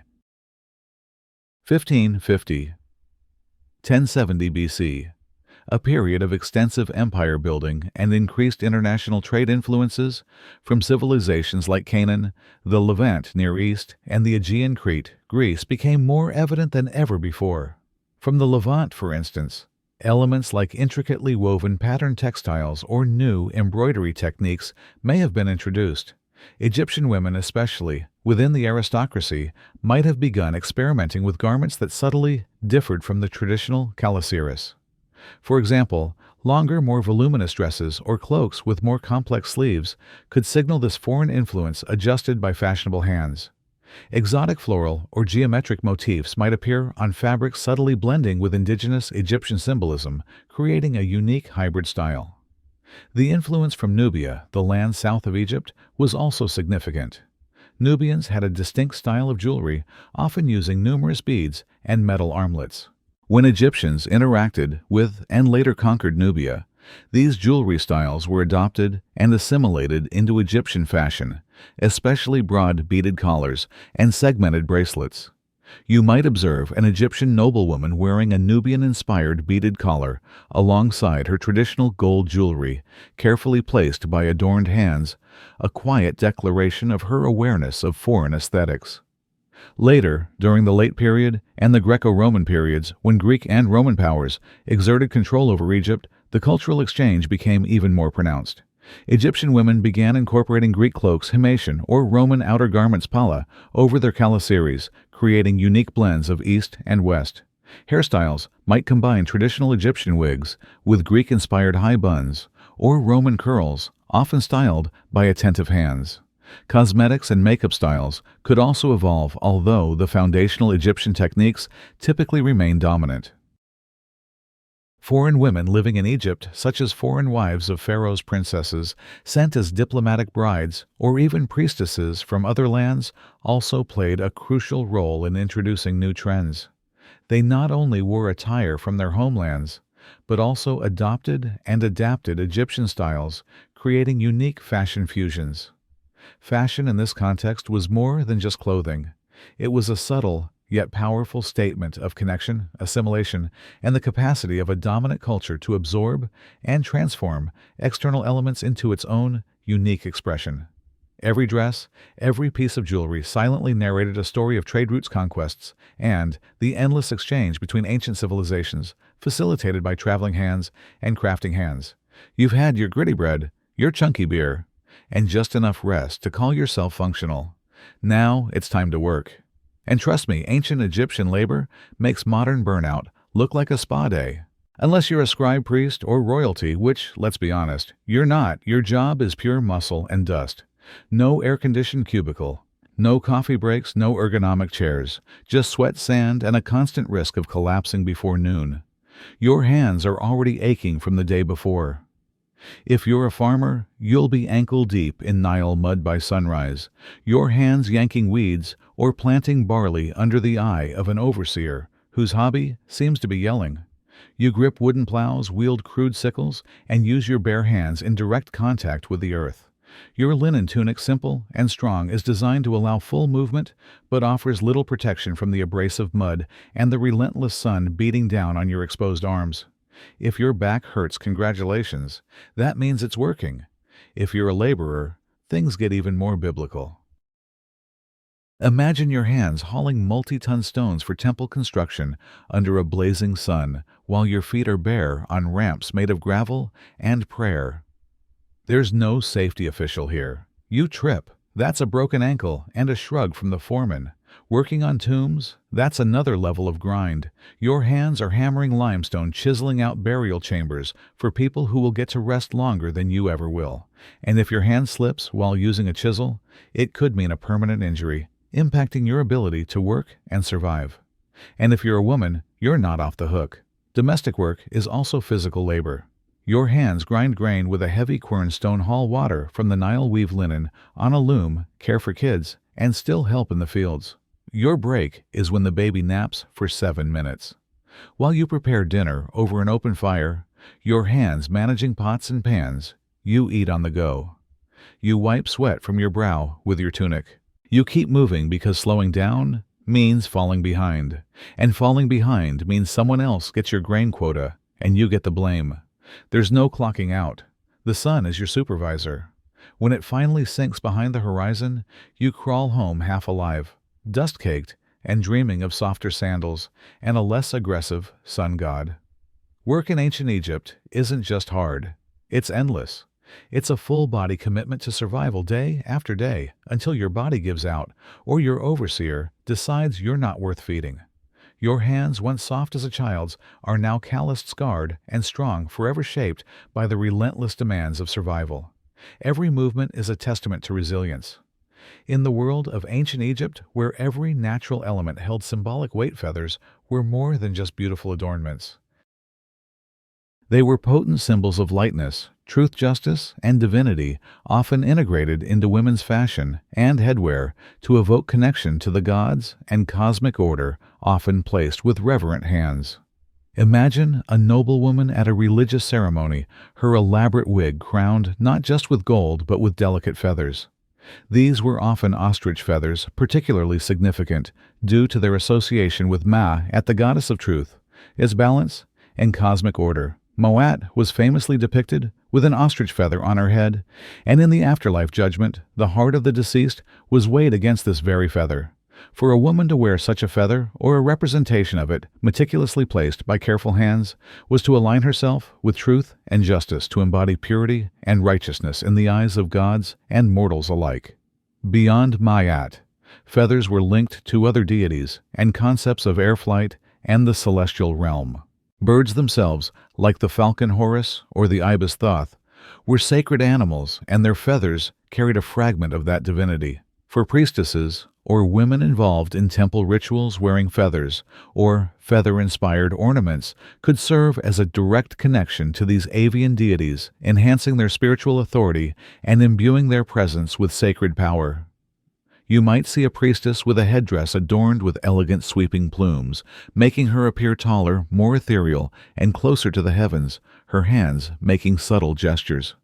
Feathers were also used in a more general decorative sense, adding an element of grace and fluidity to attire. They could be incorporated into elaborate broad collars woven into intricate hairnets, or used to decorate fans carried by noble women and their attendants. The lightness of the feather contrasted beautifully with the heavier elements of gold and stone, creating a harmonious balance in the overall aesthetic. These decorative uses still carried an underlying symbolic meaning, subtly referencing the divine protection and cosmic harmony associated with such delicate elements, often held by elegant hands. The sourcing and preparation of feathers would have been a specialized task. Ostrich feathers in particular were valued for their size and elegance, suggesting that they might have been hunted or traded. Their preservation and meticulous integration into fragile headwear or jewelry would have required skilled hands to carefully prepare each delicate plume. The ephemeral nature of feathers, their delicate beauty, also made them powerful symbols of life's fleeting moments. Yet, when carefully preserved and incorporated into ritual wear, they spoke of an enduring connection to the eternal. In a world without pockets, as we know them, or convenience stores on every corner, ancient Egyptian women, like their modern counterparts, still had personal items they needed to carry. While not always as overt as today's handbags, the practicalities of daily life necessitated ingenious ways to keep essentials close, often held firmly in their hands, from cosmetics to small charms. Imagine a woman preparing to leave her home for the market or a social visit. What would her hands take? Certainly not a large tote bag. Instead, personal items were often carried in small, discreet pouches or bags. These could be made from woven linen, finely worked leather, or even papyrus fibers, depending on the owner's status. They were often simple drawstring bags designed to be held in the hand, tucked into a fold of clothing, or sometimes suspended from a belt, if the garment allowed. What might these small containers held by a woman's hand contain? For women of all classes, essential hygiene and cosmetic items were paramount. This could include a small coal pot, a tiny stick for application, and perhaps a small amount of scented oil or unguent. Even a humble commoner might carry a small piece of ochre for tinting lips or cheeks and a small applicator for kohl. These items were not merely for vanity. They were practical tools for protecting skin and eyes from the harsh desert environment. For the more affluent, the contents would be more refined. A noble woman might carry an elegant alabaster unguent jar, a delicate bronze hand mirror, and perhaps a small collection of valuable amulets or seals. These seals, often in the form of scarab beetles carved with hieroglyphs, were used to impress designs into clay, serving as a signature or marker of ownership for official documents or personal possessions. You can imagine the subtle click as her hand presses an elegant seal. Beyond cosmetics, women might carry small amounts of currency. Though barter was common, coins became more prevalent in later periods, small offerings for temples or personal protective charms. These amulets, often depicting deities like Bees or Tawere, were believed to ward off evil and bring good fortune, particularly for fertility and childbirth. Their presence in a personal pouch, often clutched in a praying hand, underscored the deep integration of spirituality into daily life. The design of these small bags emphasized functionality. They needed to be secure enough to prevent loss, yet accessible enough for frequent use. While not the highly varied fashion accessories we see today, these ancient Egyptian handbags were crucial companions reflecting the owner's daily routines, personal priorities, and the enduring human need to keep cherished or essential items close at hand, a quiet testament to their practical ingenuity. In ancient Egypt, a woman's life was a journey marked by distinct stages, and her fashion subtly shifted to reflect these transitions. From childhood to maidenhood, marriage, motherhood, and old age, clothing, hairstyles, and accessories adapted to her changing roles and the expectations placed upon her, often reflecting the work of her own hands or those who cared for her. As we've discussed, young girls often wore minimal clothing, sometimes just a belt or simple tunic, emphasizing their youth and freedom of movement for play and early chores. Their tiny hands would be free. Their hair might be cut short or styled into a single side lock, a common sign of childhood. This simplicity marked them as yet unburdened by the full responsibilities of adulthood. Upon reaching adolescence around the age of puberty, a girl's attire would become more modest and mature. She would consistently wear a calaceris that covered her torso, signaling her readiness for marriage and her entry into the adult world. Her hairstyle might evolve from the childhood side lock to a more elaborate braid or a simple wig carefully arranged by her own developing hands, reflecting her growing status and desirability as a potential bride.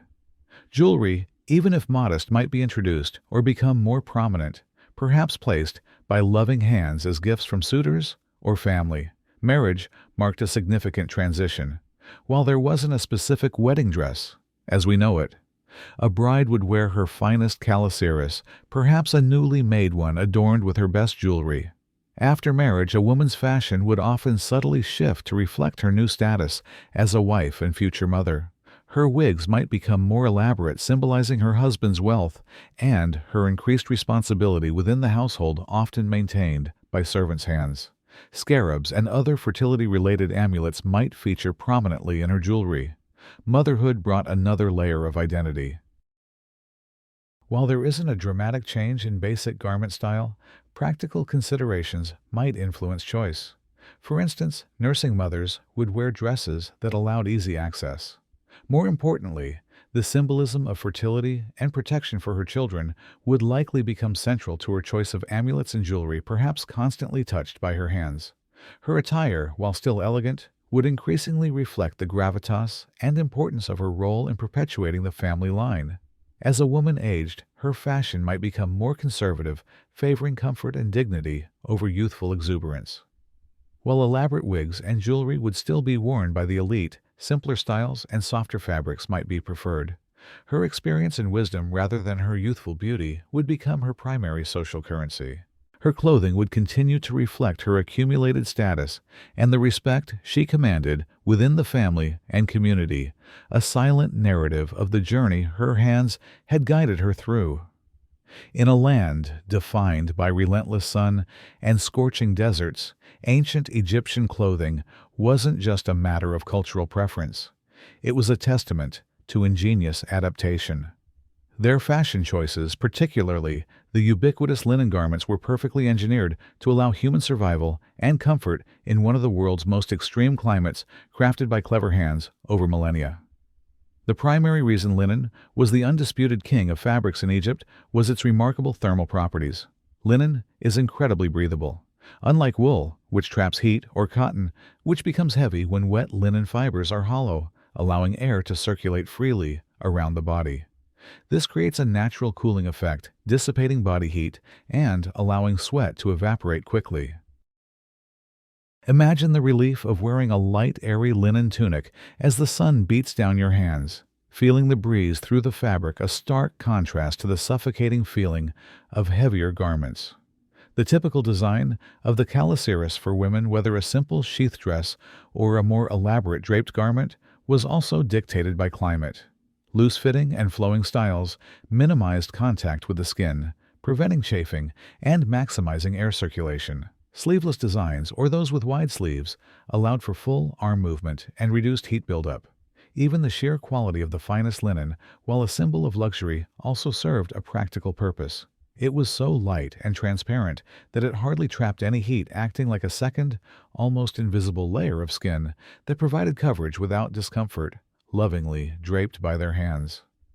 During the day, the white or natural undyed color of most linen garments was a crucial adaptation. Light colors reflect sunlight, minimizing the absorption of radiant heat. This seemingly simple choice, often done by dying hands, was a fundamental survival strategy, preventing the body from overheating under the intense Egyptian sun. Compare this to darker fabrics that absorb heat, turning the wearer into a walking oven. While the days were scorching, the desert nights could be surprisingly cool. The same linen garments, though, light could offer some minimal warmth by trapping a thin layer of air close to the body. For added protection against the evening chill, simple linen cloaks or shawls could be wrapped around the body by skilled hands. These layers were easily added or removed, allowing for quick adaptation to the fluctuating temperatures between day and night. In essence, ancient Egyptian clothing was a masterclass in passive climate control. It was designed not to conquer the environment, but to harmonize with it. Every weave, every cut, every choice of fabric and color was a deliberate response to the challenges of living in a hot, arid land. Their fashion was a silent, elegant solution to the ever-present question of how to stay cool, comfortable, and protected under the relentless gaze of the Egyptian sun, a testament to the wisdom that their hands applied to their daily lives. While much of ancient Egyptian linen was left in its natural, unadorned state, particularly for commoners, the elite transformed fabric into a canvas for intricate artistry through embroidery and beadwork. These embellishments were more than just decorative. They were rich in symbolism, telling stories and proclaiming status in every delicate stitch and sparkling bead. Imagine a noblewoman's ceremonial dress not just pleated, but shimmering with tiny, colorful details. Embroidery, though not as widely preserved as painted art due to the fragility of textiles, was certainly practiced. Artisans would use fine threads, sometimes even gold thread, for the wealthiest, to create patterns on linen garments. These patterns often mirrored motifs found in other forms of Egyptian art: lotus blossoms, papyrus plants, geometric designs, or even small representations of protective deities. A subtle embroidered border along the hem or neckline could elevate a simple garment into a work of art, signifying meticulous craftsmanship and immense value. However, beadwork was perhaps even more prominent and enduring. The Egyptians were masters of faience, a glazed ceramic material that could be molded into tiny, brightly colored beads. These faience beads, along with beads made from semi-precious stones like lapis lazuli, carnelian, and turquoise, were meticulously strung together to create elaborate broad collars, used collars that draped over the shoulders and chest. These collars were heavy, often comprising thousands of individual beads arranged in intricate patterns that could represent specific plant symbols of fertility or celestial bodies. Imagine the delicate clinking sound as a noblewoman moved her hands, occasionally adjusting the weight on her shoulders, each bead a tiny, sparkling testament to her wealth and connection to the divine. Beyond collars, beads were also incorporated into intricate bead nets worn over simple linen dresses. These nets, made of countless small beads strung together in diamond or square patterns, would be worn over a plain dress, creating a shimmering, textured outer layer. The beads would gently sway with the wearer's movements, creating a mesmerizing visual effect. Such bead nets often had symbolic motifs woven into their patterns, for instance, an eye of Horus for protection, or an ankh for life.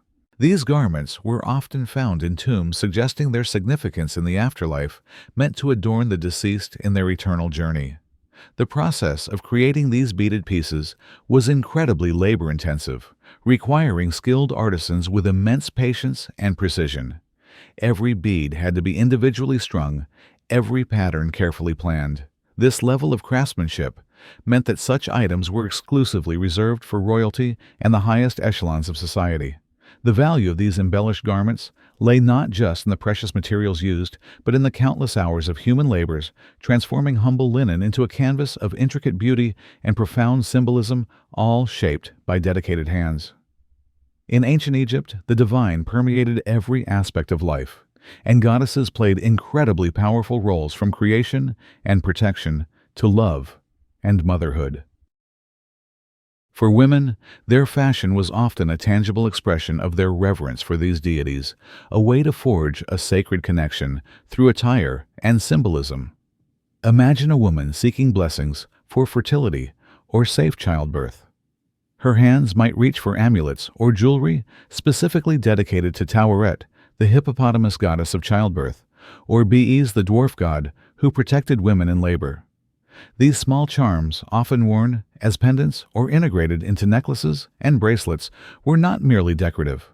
They were believed to invoke the protective powers of the deity guarding the wearer and her potential offspring from harm. The goddess Hathor, a prominent deity associated with love, beauty, music, and joy, held a special place in the hearts of Egyptian women.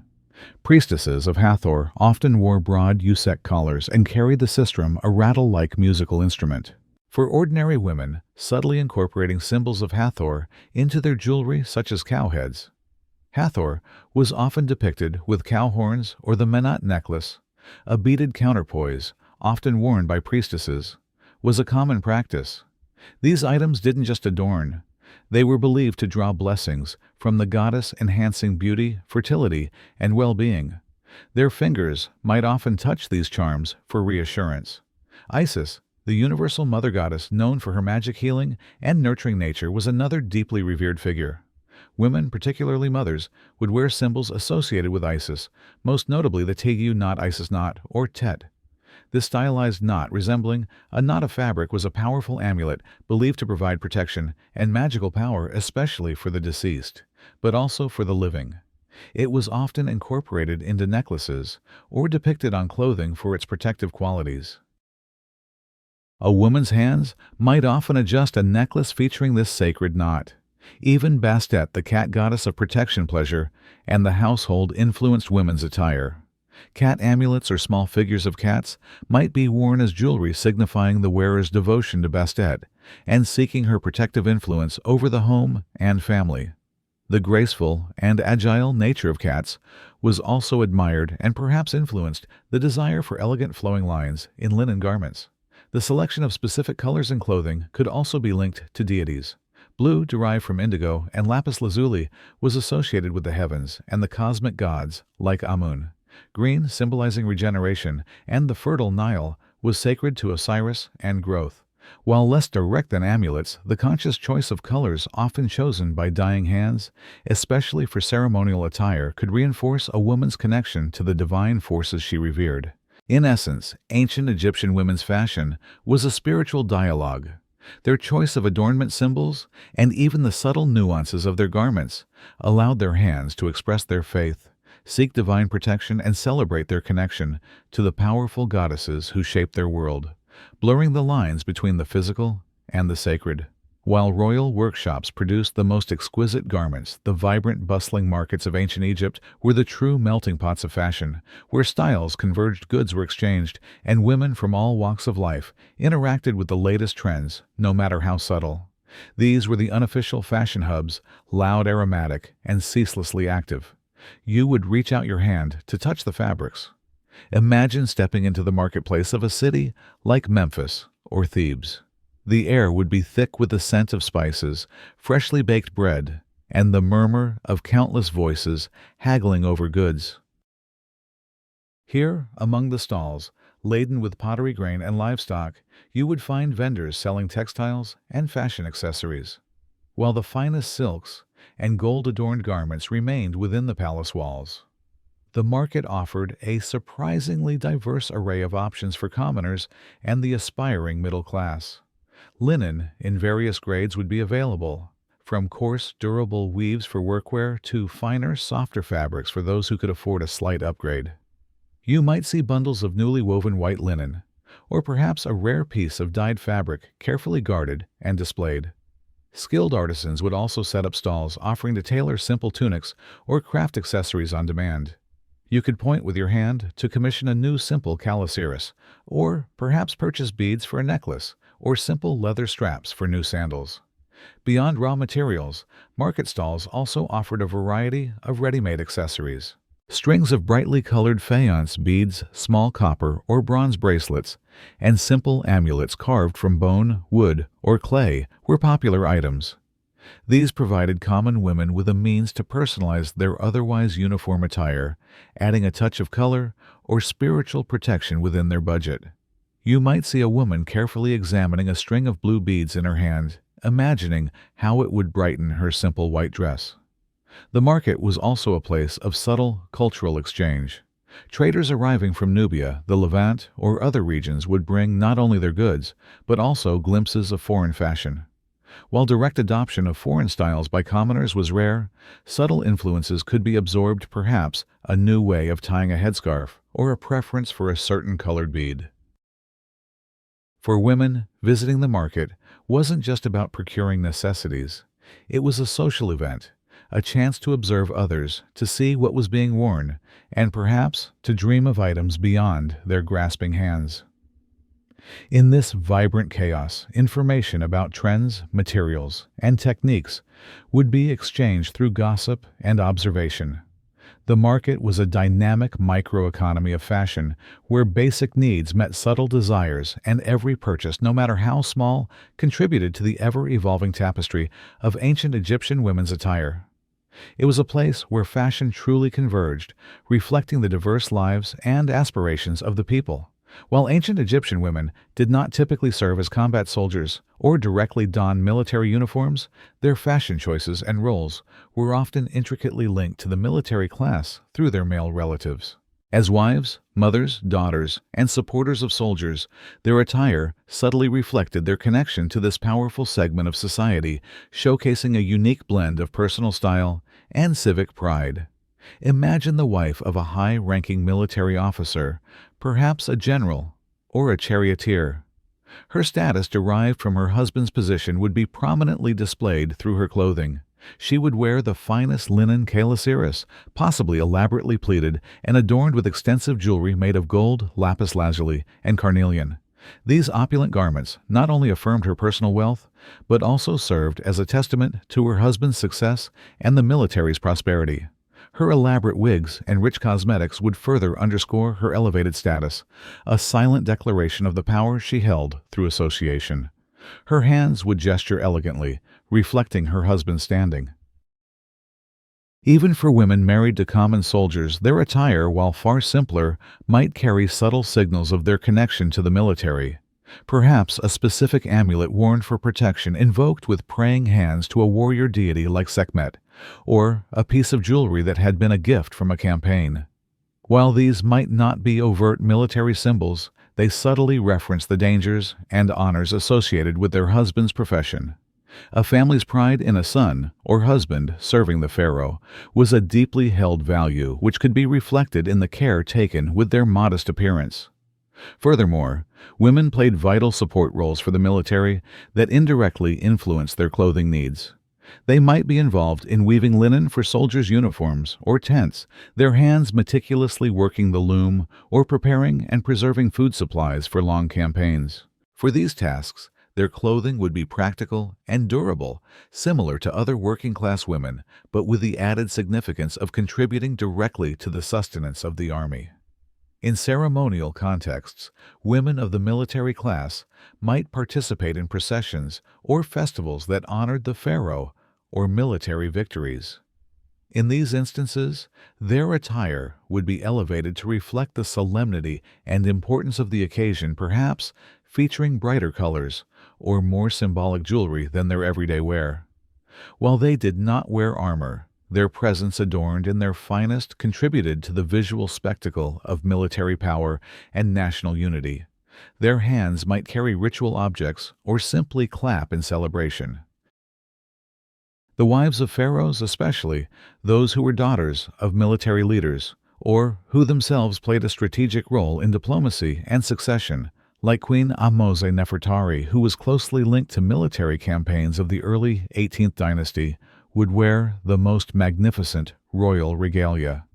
Their crowns, headdresses, and elaborate garments were not just symbols of their divine status, but also reflected the military might of the empire they helped sustain.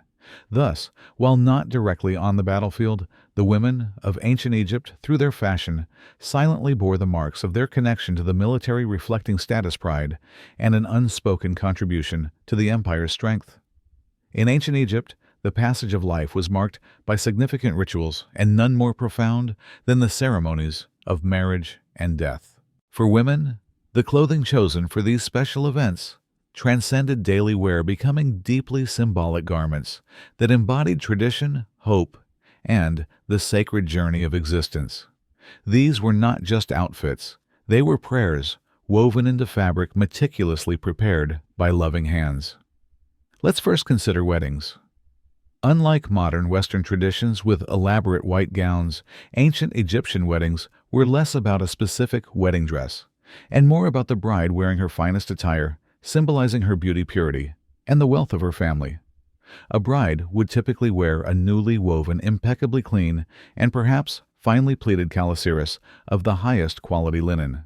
This dress would often be white, or a very light natural shade, emphasizing her purity and fresh beginning. Her most exquisite jewelry, broad collars of gold and semi-precious stones, shimmering bracelets, and delicate earrings, would adorn her, reflecting her family's status and the dowry, if any, she brought to the marriage. Her hair, or an elaborate wig, would be adorned with fresh lotus flowers, carefully placed by attentive hands, a symbol of beauty, regeneration, and fertility, enhancing her allure. Cosmetics would be applied by gentle hands with meticulous care, making her radiant for the ceremony and the celebratory feast that followed. The overall look aimed to present the bride as an ideal, fertile partner, ready to bring honor and offspring to her new household. Then, the solemn reality of funerals. In stark contrast to the celebratory nature of weddings, funerary attire for the living was characterized by simplicity, modesty, and a lack of ornamentation. For women attending a funeral, the focus was on mourning and respect for the deceased, not on personal display. They would typically wear plain, undyed linen dresses, perhaps in muted tones of white or gray. Jewelry would be removed or kept to a bare minimum, signaling a state of grief and humility. Hair might be left unadorned or simply covered with a plain cloth, perhaps clutched by a grieving hand, avoiding the elaborate wigs of daily life. The purpose of this attire was to blend in, to reflect the somber mood, and to demonstrate shared sorrow rather than individual status. However, the clothing for the deceased woman, as we've explored, was utterly magnificent. Her body would be meticulously wrapped in hundreds of meters of fine, pristine linen bandages, meticulously applied by embalmers' hands, sometimes interspersed with protective amulets. For the wealthy, this might be overlaid with a beaded net dress or a beautifully painted shroud, and culminate in an elaborate funerary mask, often made of gilded cartonnage or solid gold, depicting her idealized youthful face with the attributes of a goddess. This final outfit was designed not for earthly eyes, but for the gods, ensuring her safe passage and eternal life in the field of reeds. Thus, ancient Egyptian women's fashion, at both life's beginning and its end, was a profound statement, linking the personal to the sacred, the mortal to the eternal, all touched by human hands. In ancient Egypt, where the desert winds were a constant companion and fine dust permeated every aspect of life, the challenge of maintaining clothing was a relentless battle.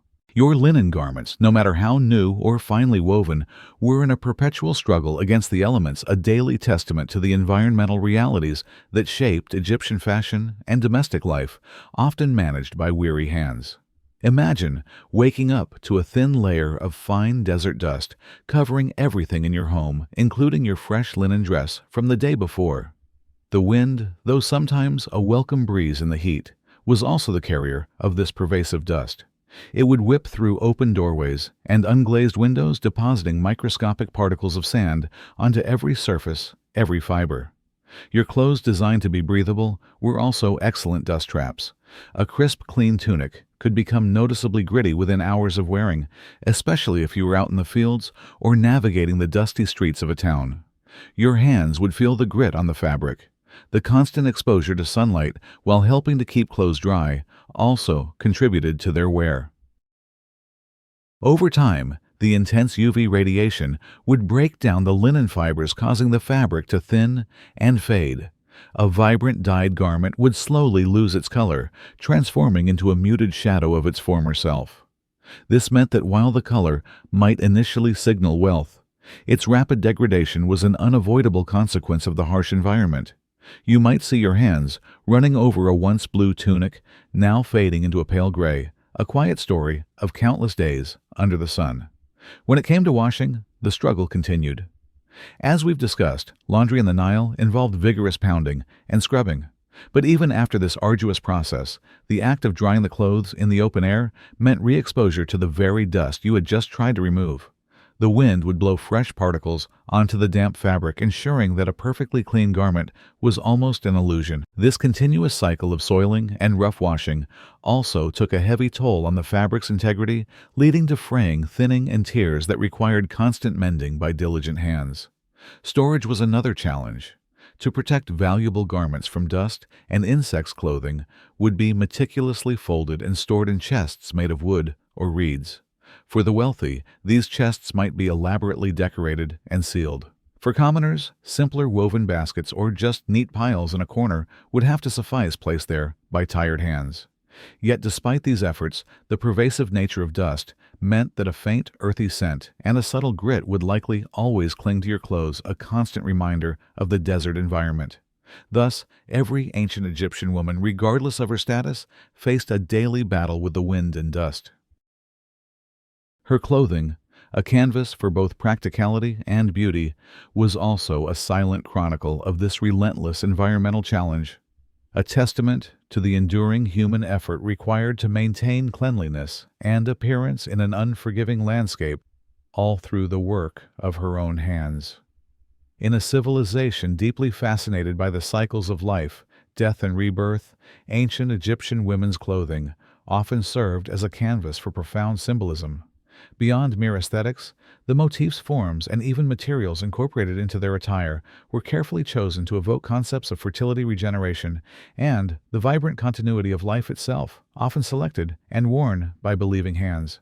Imagine a noblewoman's intricately beaded collar, or the subtle patterns on her sheer linen dress. You might find delicate representations of the lotus flower, a potent symbol in Egyptian iconography.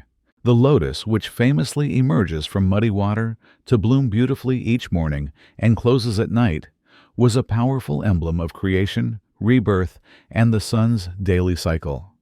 For women wearing such motifs, perhaps embroidered by their own careful hands or those of artisans, could be a subtle prayer for fertility, for the renewal of life, and for a successful transition into the afterlife where rebirth was the ultimate goal. The papyrus plant, another symbol of the fertile Nile Delta, and lush growth often featured in decorative elements from broad collars to the architectural elements of temples, and by extension, subtly influenced textile designs. Its presence on clothing could symbolize abundance, prosperity, and the life-giving power of the Nile, connecting the wearer to the very essence of Egyptian existence. These naturalistic motifs reinforced the deep connection between humanity, nature, and the divine cycles of renewal, often created by crafting hands. Certain colors, particularly green and blue, held significant meaning. Green associated with vegetation, new growth, and the god, Osiris, god of the afterlife, and resurrection, represented regeneration. Blue linked to the waters of the Nile, and the sky symbolized life-giving properties and divinity. While pure blue dyes were expensive, hints of these colors in beads, faience, or painted elements on clothing subtly conveyed wishes for vitality and eternal life. These colors were often applied by diligently working hands. Amulets and jewelry played a crucial role in manifesting these beliefs. Charms shaped like the Ankh, the key of life, were universally popular, worn by both men and women to invoke eternal life. Scarab beetle amulets symbolizing rebirth and the rising sun were also frequently worn as pendants or incorporated into rings and bracelets.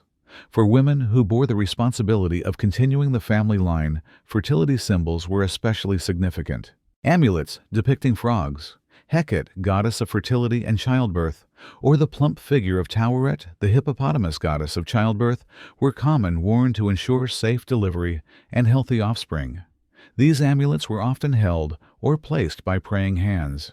Even the calasiris itself, particularly its early form which clung to the body, might have been seen as emphasizing the life-giving form of the woman, a subtle celebration of fertility and the human body's role in continuation. Thus fashion, in ancient Egypt, was not static or superficial. It was a dynamic expression of profound beliefs where every piece of clothing and every adornment whispered a story of life renewal and the eternal journey of the soul. As our journey through the silent sands of ancient Egypt draws to a close, it becomes clear that the clothing of its women was far more than mere covering.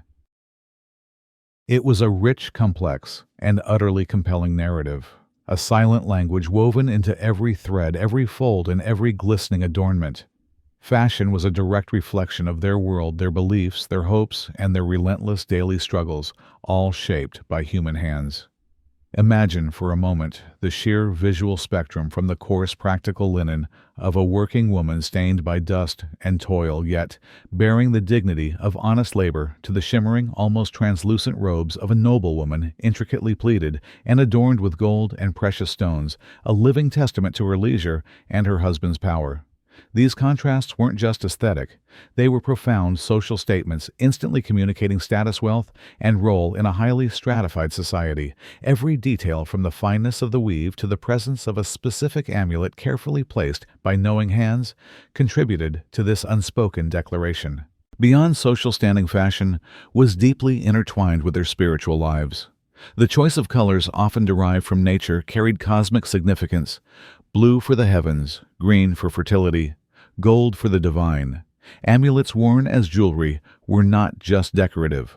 They were personal prayers, appeals to protective deities like Isis Hathor, or BEs seeking blessings for health, childbirth, or safe passage into the afterlife.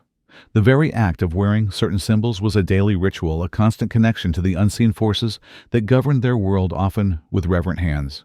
And yet, beneath the layers of linen and gold, fashion also whispered of the enduring realities of ancient Egyptian life. It spoke of the scorching sun and the ever-present dust which necessitated breathable fabrics and protective coal. It hinted at the lack of modern sanitation influencing bathing rituals and the acceptance of body odors. It reminded us of the back-breaking labor in the fields or the domestic sphere, shaping garments for practicality and durability. Fashion, in this sense, was a tool of survival, an intelligent adaptation to a demanding environment, its forms molded by laboring hands. Ultimately, the forgotten story of ancient Egyptian women's fashion is a testament to human ingenuity and resilience.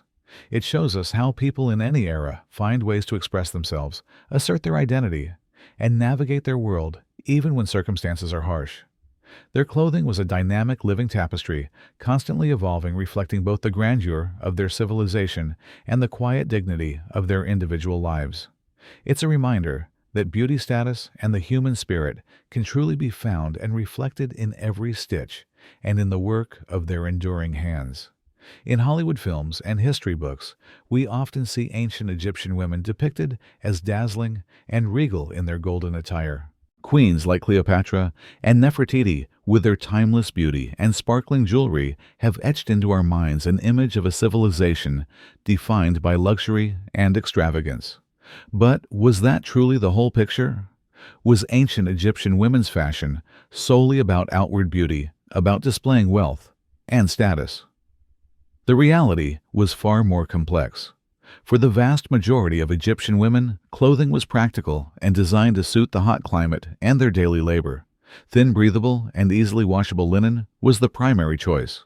It helped them cope with the scorching desert heat, absorb sweat, and provided the necessary comfort for their working hands during their tasks. You can imagine a peasant woman, her hands raw from toil, in her coarse linen dress, faded by the sun, and dust, diligently working in the fields. Her beauty lay not in glamour, but in her resilience and industriousness. Only the aristocratic and royal classes had the privilege of owning and wearing elaborate, refined garments. These exquisite pieces were meticulously crafted by skilled artisan hands. Calasiris dresses made of pure linen so thin they were almost translucent, often intricately pleated, and sometimes even dyed in vibrant colors, were clear symbols of immense wealth and power. The sheerer the linen, the higher the status, implying that the wearer did not engage in manual labor and had servants whose hands would carefully care for such delicate attire. Gold, lapis lazuli, and other precious stone jewelry often worn on the hands and arms were also reserved for this elite, not just for beauty, but to flaunt affluence and a presumed connection to the gods. The stark contrast between the daily wear of farmers and artisans, rough durable, meant only for covering and protection, and the ceremonial or funerary garments, luxurious, multi-layered, imbued with deep spiritual meaning, is evident. Fashion depicted in tomb paintings, with its perfection and vibrancy, often represented an idealized image intended for the afterlife or solemn occasions. These images, meticulously painted by artists' hands, do not reflect daily life entirely, but rather aspirations and a belief in a perfect, eternal existence. Thus, ancient Egyptian fashion was a symphony of practicality and symbolism rather than mere frivolous glamour. It served multiple purposes, from basic survival, dictated by the work of their hands, to complex social statements, and ultimately as preparation for the afterlife. Another common misconception is that ancient Egyptian women were merely subservient figures with no voice, especially in areas like fashion. We often envision a strictly patriarchal society where women were severely restricted in their freedoms and lacked agency in personal decisions. But this is not entirely accurate. While ancient Egyptian society was indeed patriarchal, women held more legal rights than in many other ancient civilizations. They could own property, manage businesses, sign contracts with their own hands, initiate divorce proceedings, and even represent themselves in court. In such a context, fashion also became a means for them to express their personal identity and social status, rather than simply being a tool of subjugation. They exercised a degree of choice within certain constraints. For instance, women could choose the quality of linen within their financial means, from coarse to finer weaves. They could decide on the style of their calasiris, whether a tight sheath or a more flowing drape, or how their pleats were arranged. The meticulous use of jewelry and amulets often placed on their hands or around their necks was not just for beauty, but to express personal beliefs, devotion to a specific deity, or to invoke protection from harm. These items were part of their personal identity, a way to declare who I am without words. To illustrate this agency, let's look at a prominent example, Queen Hatshepsut. She was one of Egypt's most powerful pharaohs, ruling as a king, not merely a regent. To assert her absolute authority in a society that primarily recognized male pharaohs, Hatshepsut deliberately chose to adopt male pharaonic attire, including a false beard and male royal crowns. Her hands would grasp the symbols of kingship. While this wasn't everyday fashion, her conscious choice of costume demonstrated a powerful symbolic and political statement, shaping how she was perceived. It was a bold declaration, proving that fashion could be a tool to redefine gender roles and challenge societal norms. Even at lower social levels, women exercised rights and made choices.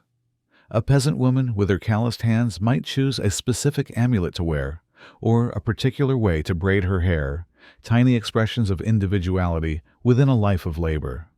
They were not forced into hiding or completely silenced. While they couldn't create fashion trends as we understand them today, ancient Egyptian women still found ways to subtly express themselves through their choices, asserting their presence and roles within society. Their hands shaped not just their daily lives, but also the subtle nuances of their appearance. Another common misconception about ancient Egyptian fashion is that it was unchanging, as if everything was frozen in time, not evolving over the millennia of this civilization's existence. We often picture identical garments from the time of the first pyramids to Cleopatra's era. However, this perception is inaccurate. On the contrary, ancient Egyptian fashion was a continuous flow, adapting and developing with each dynasty, reflecting shifts in society, culture, and external influences, often visible in the work of crafting hands. Consider the evolution of the calasiris, the fundamental linen dress for women. In the Old Kingdom, c. 2686 2181 BC. The calaceris was typically very simple and tight-fitting, almost like a linen tube wrapped around the body and secured by one or two shoulder straps. This style emphasized sleekness, neatness, and the natural form of the body meticulously draped by attentive hands. It reflected a society focused on foundational stability and basic values. By the Middle Kingdom, c. 2055–1650 BC, we see subtle shifts.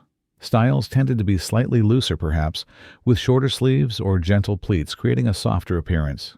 This transition suggests an exploration of more nuanced aesthetics, moving away from strict rigidity. These pleats were often skillfully created by patient hands through dampening and pressing techniques. However, the most dramatic transformation occurred in the New Kingdom, c. 1550–1070 BC, the pinnacle of Egyptian power and prosperity. This was an era of unprecedented wealth, global trade, and vigorous cultural exchange, all profoundly influencing fashion. The calaceris became exceedingly elaborate, often made of exquisitely fine, almost transparent linen, meticulously pleated. These pleats, shaped by dedicated hands, created dynamic movement and depth, transforming the dress into a flowing sculptural piece. Additionally, sheer outer cloaks became popular, adding multiple layers and a luxurious appearance. Colors also became more diverse. While white linen remained common, vibrant dyed fabrics such as blue from indigo red from madder root were used more frequently, especially for the aristocracy. The introduction of weaving techniques and patterns from neighboring civilizations like Canaan, the Levant, and the Aegean, through trade and conquest, further enriched Egyptian styles. Foreign motifs began to appear on textiles, blending with traditional Egyptian symbols, often intricately woven or embroidered by masterful hands. Even hairstyles and accessories evolved. From the simpler wigs of earlier dynasties, we see the emergence of complex multi-layered and ornately adorned wigs in the New Kingdom. Symbolic headwear and jewelry, carefully crafted and placed by adorned hands, also developed over time, reflecting changing aesthetics and the deities being honored. In summary, ancient Egyptian fashion is a vibrant testament to the continuous adaptation and development of culture and society over millennia. It was a flexible current, absorbing new influences and transforming, constantly challenging the notion of a static civilization, its evolution visible in the countless details shaped by human hands. Ancient Egyptian women's fashion isn't just a historical lesson. It's a mirror reflecting what we still observe today. Even in modern society, fashion remains a powerful tool for expressing status and power, an unspoken language we use to distinguish and position ourselves. In ancient Egypt, clothing unequivocally reflected social standing and was accepted as such. The stark differences between the coarse linen of a farmer and the exquisite sheer linen of nobility, coupled with the gleam of gold and precious stones, instantly indicated one's place in the hierarchy. The hands of common folk would instinctively defer when faced with such splendor. Adherence to dress codes wasn't just aesthetic. It was compliance with social and religious norms. The pharaoh's attire, with its crowns, false beards, and divine symbols, was the ultimate declaration of sacred authority. The hands of the people would clap in reverence or submission. Today, while we no longer have kings or slaves, we still live in a society where fashion is a potent social signal. Office uniforms speak of profession. Luxury brands scream wealth, and a specific fashion style can signify a social group or lifestyle. We still often judge others by their clothing consciously or unconsciously. A meticulously tailored suit, a designer handbag held gracefully in one's hand, or an expensive watch on a wrist. All are modern, hidden signals, similar to the ancient Egyptian yuset collars or pleated linen dresses. Fashion, both then and now, serves as a mechanism to maintain social order and hierarchy. It creates distinctions, helping everyone understand their place relative to others in society. While we don't have a god king dictating our attire, social pressures, expectations from colleagues, friends, or the fashion industry still shape how we dress, often guiding the hands that select our garments each morning. Thus, what we learn from ancient Egyptian fashion isn't just a chapter in a history book. It's a reflection of our own human and societal nature. Fashion has always been an unspoken language, shaping how we perceive ourselves and others, an eternal mirror reflecting the complexities of power and status in every age from the ancient sands to our modern concrete jungles. But beyond mere status, the story of ancient Egyptian women also reveals pressures and prejudices concerning beauty and gender roles that persist even today, albeit in different forms. Ancient Egyptian women were expected to adhere to very specific beauty standards: tanned but smooth skin, large eyes dramatically lined with kohl, and elaborately styled dark wigs. They dedicated considerable time to self-care and adornment, their hands carefully mixing mineral powders and fragrant oils, not only for hygiene, but to achieve an idealized image accepted by society. The pressure to maintain this perfect appearance was significant, especially for the aristocracy, who were always expected to embody wealth and elegance through their looks. Furthermore, gender roles were clearly defined. While Egyptian women held significant legal rights, their primary roles often revolved around the household domestic duties and childbearing. For royal and noble women, the pressure to produce male heirs to maintain the dynastic line was immense. This could be subtly expressed through their choice of jewelry and amulets associated with fertility and childbirth, such as images of the frog goddess Heket, or the hippopotamus goddess Taweret, selected and worn by hopeful hands. Connecting this to the present, women today still face similar expectations and pressures. The beauty industry constantly defines new beauty standards, compelling women to invest time and money to keep up. The pressure for a perfect online appearance on social media or balancing career and family are all modern versions of ancient prejudices and expectations.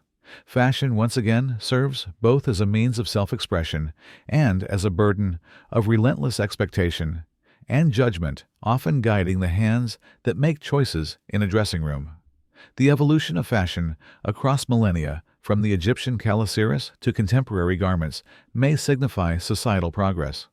However, the intangible pressures women face, the gender role stereotypes, and the beauty ideals seem to persist, merely cloaked in newer, more sophisticated forms, sometimes so subtle they are hard to grasp with one's hands. Yet beyond the pressures and prejudices, the fashion of ancient Egyptian women also stands as a powerful testament to the human journey of identity and resilience. It wasn't just about fabric or style. It was a story of creativity, adaptation, and self-affirmation in a challenging world. Even in the most extreme conditions, scorching heat, pervasive dust, arduous labor, and the constant threat of disease, Egyptian women consistently found ways to beautify themselves, express their individuality, and affirm their place. They didn't possess vast wardrobes or countless choices, but with what they had at hand, linen, various stones, a touch of gold, if fortunate, and remarkable craftsmanship, their hands created garments and jewelry that were not only beautiful, but also deeply meaningful. The resilience of their fashion isn't solely in the durability of linen or the longevity of their jewelry. It also lies in how it mirrored the unyielding spirit of the people. Their clothing is a reminder that even when life is tough, humans inherently seek to express beauty, creativity, and hope. A simple dress would be carefully preserved by diligent hands. A small piece of jewelry treasured because they were part of their story, their life. Fashion helped them connect with their religious and spiritual beliefs, imparting deeper meaning beyond mere appearance. Every symbol on a piece of jewelry, every color used was a prayer, a tribute to the gods, a belief in cosmic harmony and eternal life. This is a testament to how, in every era, humans seek meaning and connection, and fashion is one of the mediums through which they do so, often with reverent hands. The coarse linen of the farmer, the sparkling Usek collar of the queen, or Hatshepsut's vulture headdress, all are silent narratives of life status beliefs and the relentless struggles of ancient Egyptian women. This is a powerful reminder of fashion's enduring strength as an art form and a cultural expression transcending the limitations of time and society, shaped by their own hands and the hands of their ancestors. As the ancient Egyptian dawn finally yields to the quiet darkness of tonight, let's reflect on what we've uncovered. We've journeyed through millennia, witnessing the subtle yet significant evolution of women's fashion. From the simple, tight-fitting calasiris of the Old Kingdom to the intricately pleated, often sheer garments of the New Kingdom, Egyptian fashion displayed a remarkable fluidity and adaptability. Styles shifted, fabrics became more refined, and accessories grew increasingly elaborate, reflecting the changing tides of society and external cultural influences often created by skilled hands. Yet, despite all this beauty and symbolism, fashion in its essence could never truly mask the harsh realities of ancient Egyptian life. It was a beautiful veil over a world of relentless hardship. The scorching heat of the desert, the pervasive dust that clung to every thread, the back-breaking labor in the fields or quarries, these were unavoidable constants. No amount of fine linen or glittering gold could truly shield a woman from the daily grind or the ever-present threat of disease and early death. The hands that wore the finery were the same hands that would grasp for water in a drought. For the vast majority, life was a perpetual cycle of toil and survival. Their clothing, though designed for the climate, was primarily functional, bearing the stains of work and the wear of countless washes in the Nile's murky waters, all managed by laboring hands. Even for the elite, the opulence came with its own set of burdens: the meticulous care of delicate garments, the rigid social expectations, and the constant awareness of their fragile mortality. The ultimate fashion statement, the elaborate funerary attire, was a testament not just to their wealth, but to their fervent hope for a better, eternal life beyond the trials of the earthly realm. So while we admire the aesthetic brilliance of ancient Egyptian women's fashion, meticulously crafted by artisan hands, we must also remember the stark contrast it often presented with their daily existence. It was a story of beauty interwoven with brutal realities, a silent testament to their unwavering spirit in an unforgiving world. Now, having journeyed through these ancient stories, a profound question emerges. If it were you, with your modern hands and sensibilities, could you have survived even a single day in ancient Egypt? Honestly, most of us, with our reliance on countless conveniences, would likely crumble before midday. Imagine, for a moment, no air conditioning to escape the relentless sun, no clean running water for a refreshing shower or a safe drink. Instead, your hands would tirelessly pull water from the Nile, sharing it with livestock and sewage, and you'd bathe by scrubbing yourself with sand. No antibiotics for that infected cut from a thorny plant, no painkillers for a throbbing toothache caused by sand in your bread. Forget privacy. Your mud brick home would be shared with your entire family animals and a constant buzz of flies.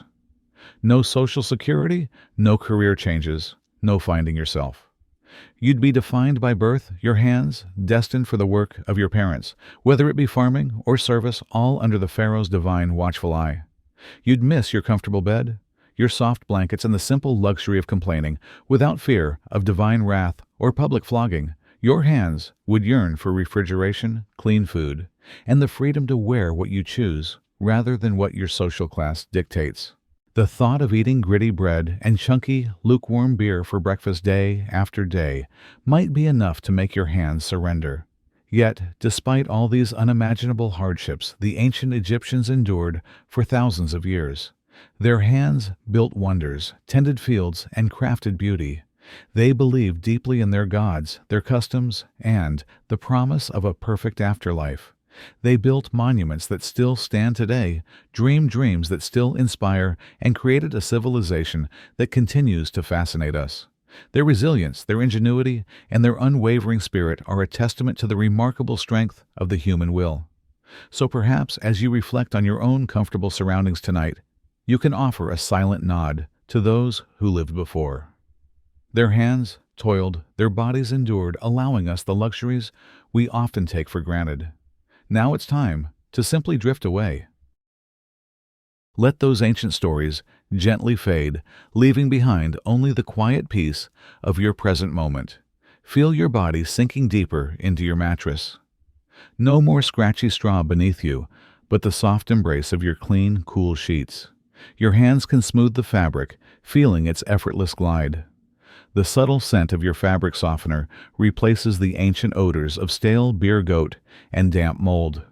The gentle hum of your fan, a modern comfort, now softly lulls you a world away from the relentless desert winds that carry dust and heat into every crack.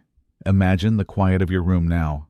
No buzzing flies around your face, no distant murmurs of crowded market stalls, no faint coughing from a neighbor in the mud brick hut next door. Just the profound silence of your safe space, a luxury unknown to most ancient Egyptians. Breathe deeply. The air is clean filtered and cool, free from the grit of sand or the lingering smoke of cooking fires. No need to strain your lungs. Every breath is effortless, refreshing. Your hands rest comfortably beside you. Your soft, clean blanket wraps around you. Not the heavy, grimed wool of medieval times, nor the thin linen constantly battling dust. This is pure comfort, a gentle weight that promises warmth without discomfort. Your hands can feel its softness. The very linen of your bedsheets, smooth and clean, touched by your hands now. It is the same fiber they used, but theirs was stained with blood sweat and the desert's relentless dust. You feel only comfort, a legacy built by their enduring hands. Your feet, now safely enclosed in your bed, no longer feel the burning sensation of hot sand or the sharp edges of ancient pebbles. They are at rest, soothed, protected. You are no longer there. You are here, safe, quiet, breathing. The mysteries of ancient Egypt, its dazzling fashion, its relentless sun, its sacred river, its demanding gods, and its resilient people. Let them dissolve now. They have told their story. Their dust has settled. Their echoes are fading. You are home in your own time, in your own bed. Let your mind clear, let your thoughts quiet. Feel the comfort, the safety, the stillness. The ancient world has receded, its challenges and splendors now just whispers in the distant past. Embrace the profound peace of this moment. You are safe. You are warm. You are calm. Let sleep deep and undisturbed finally envelop you.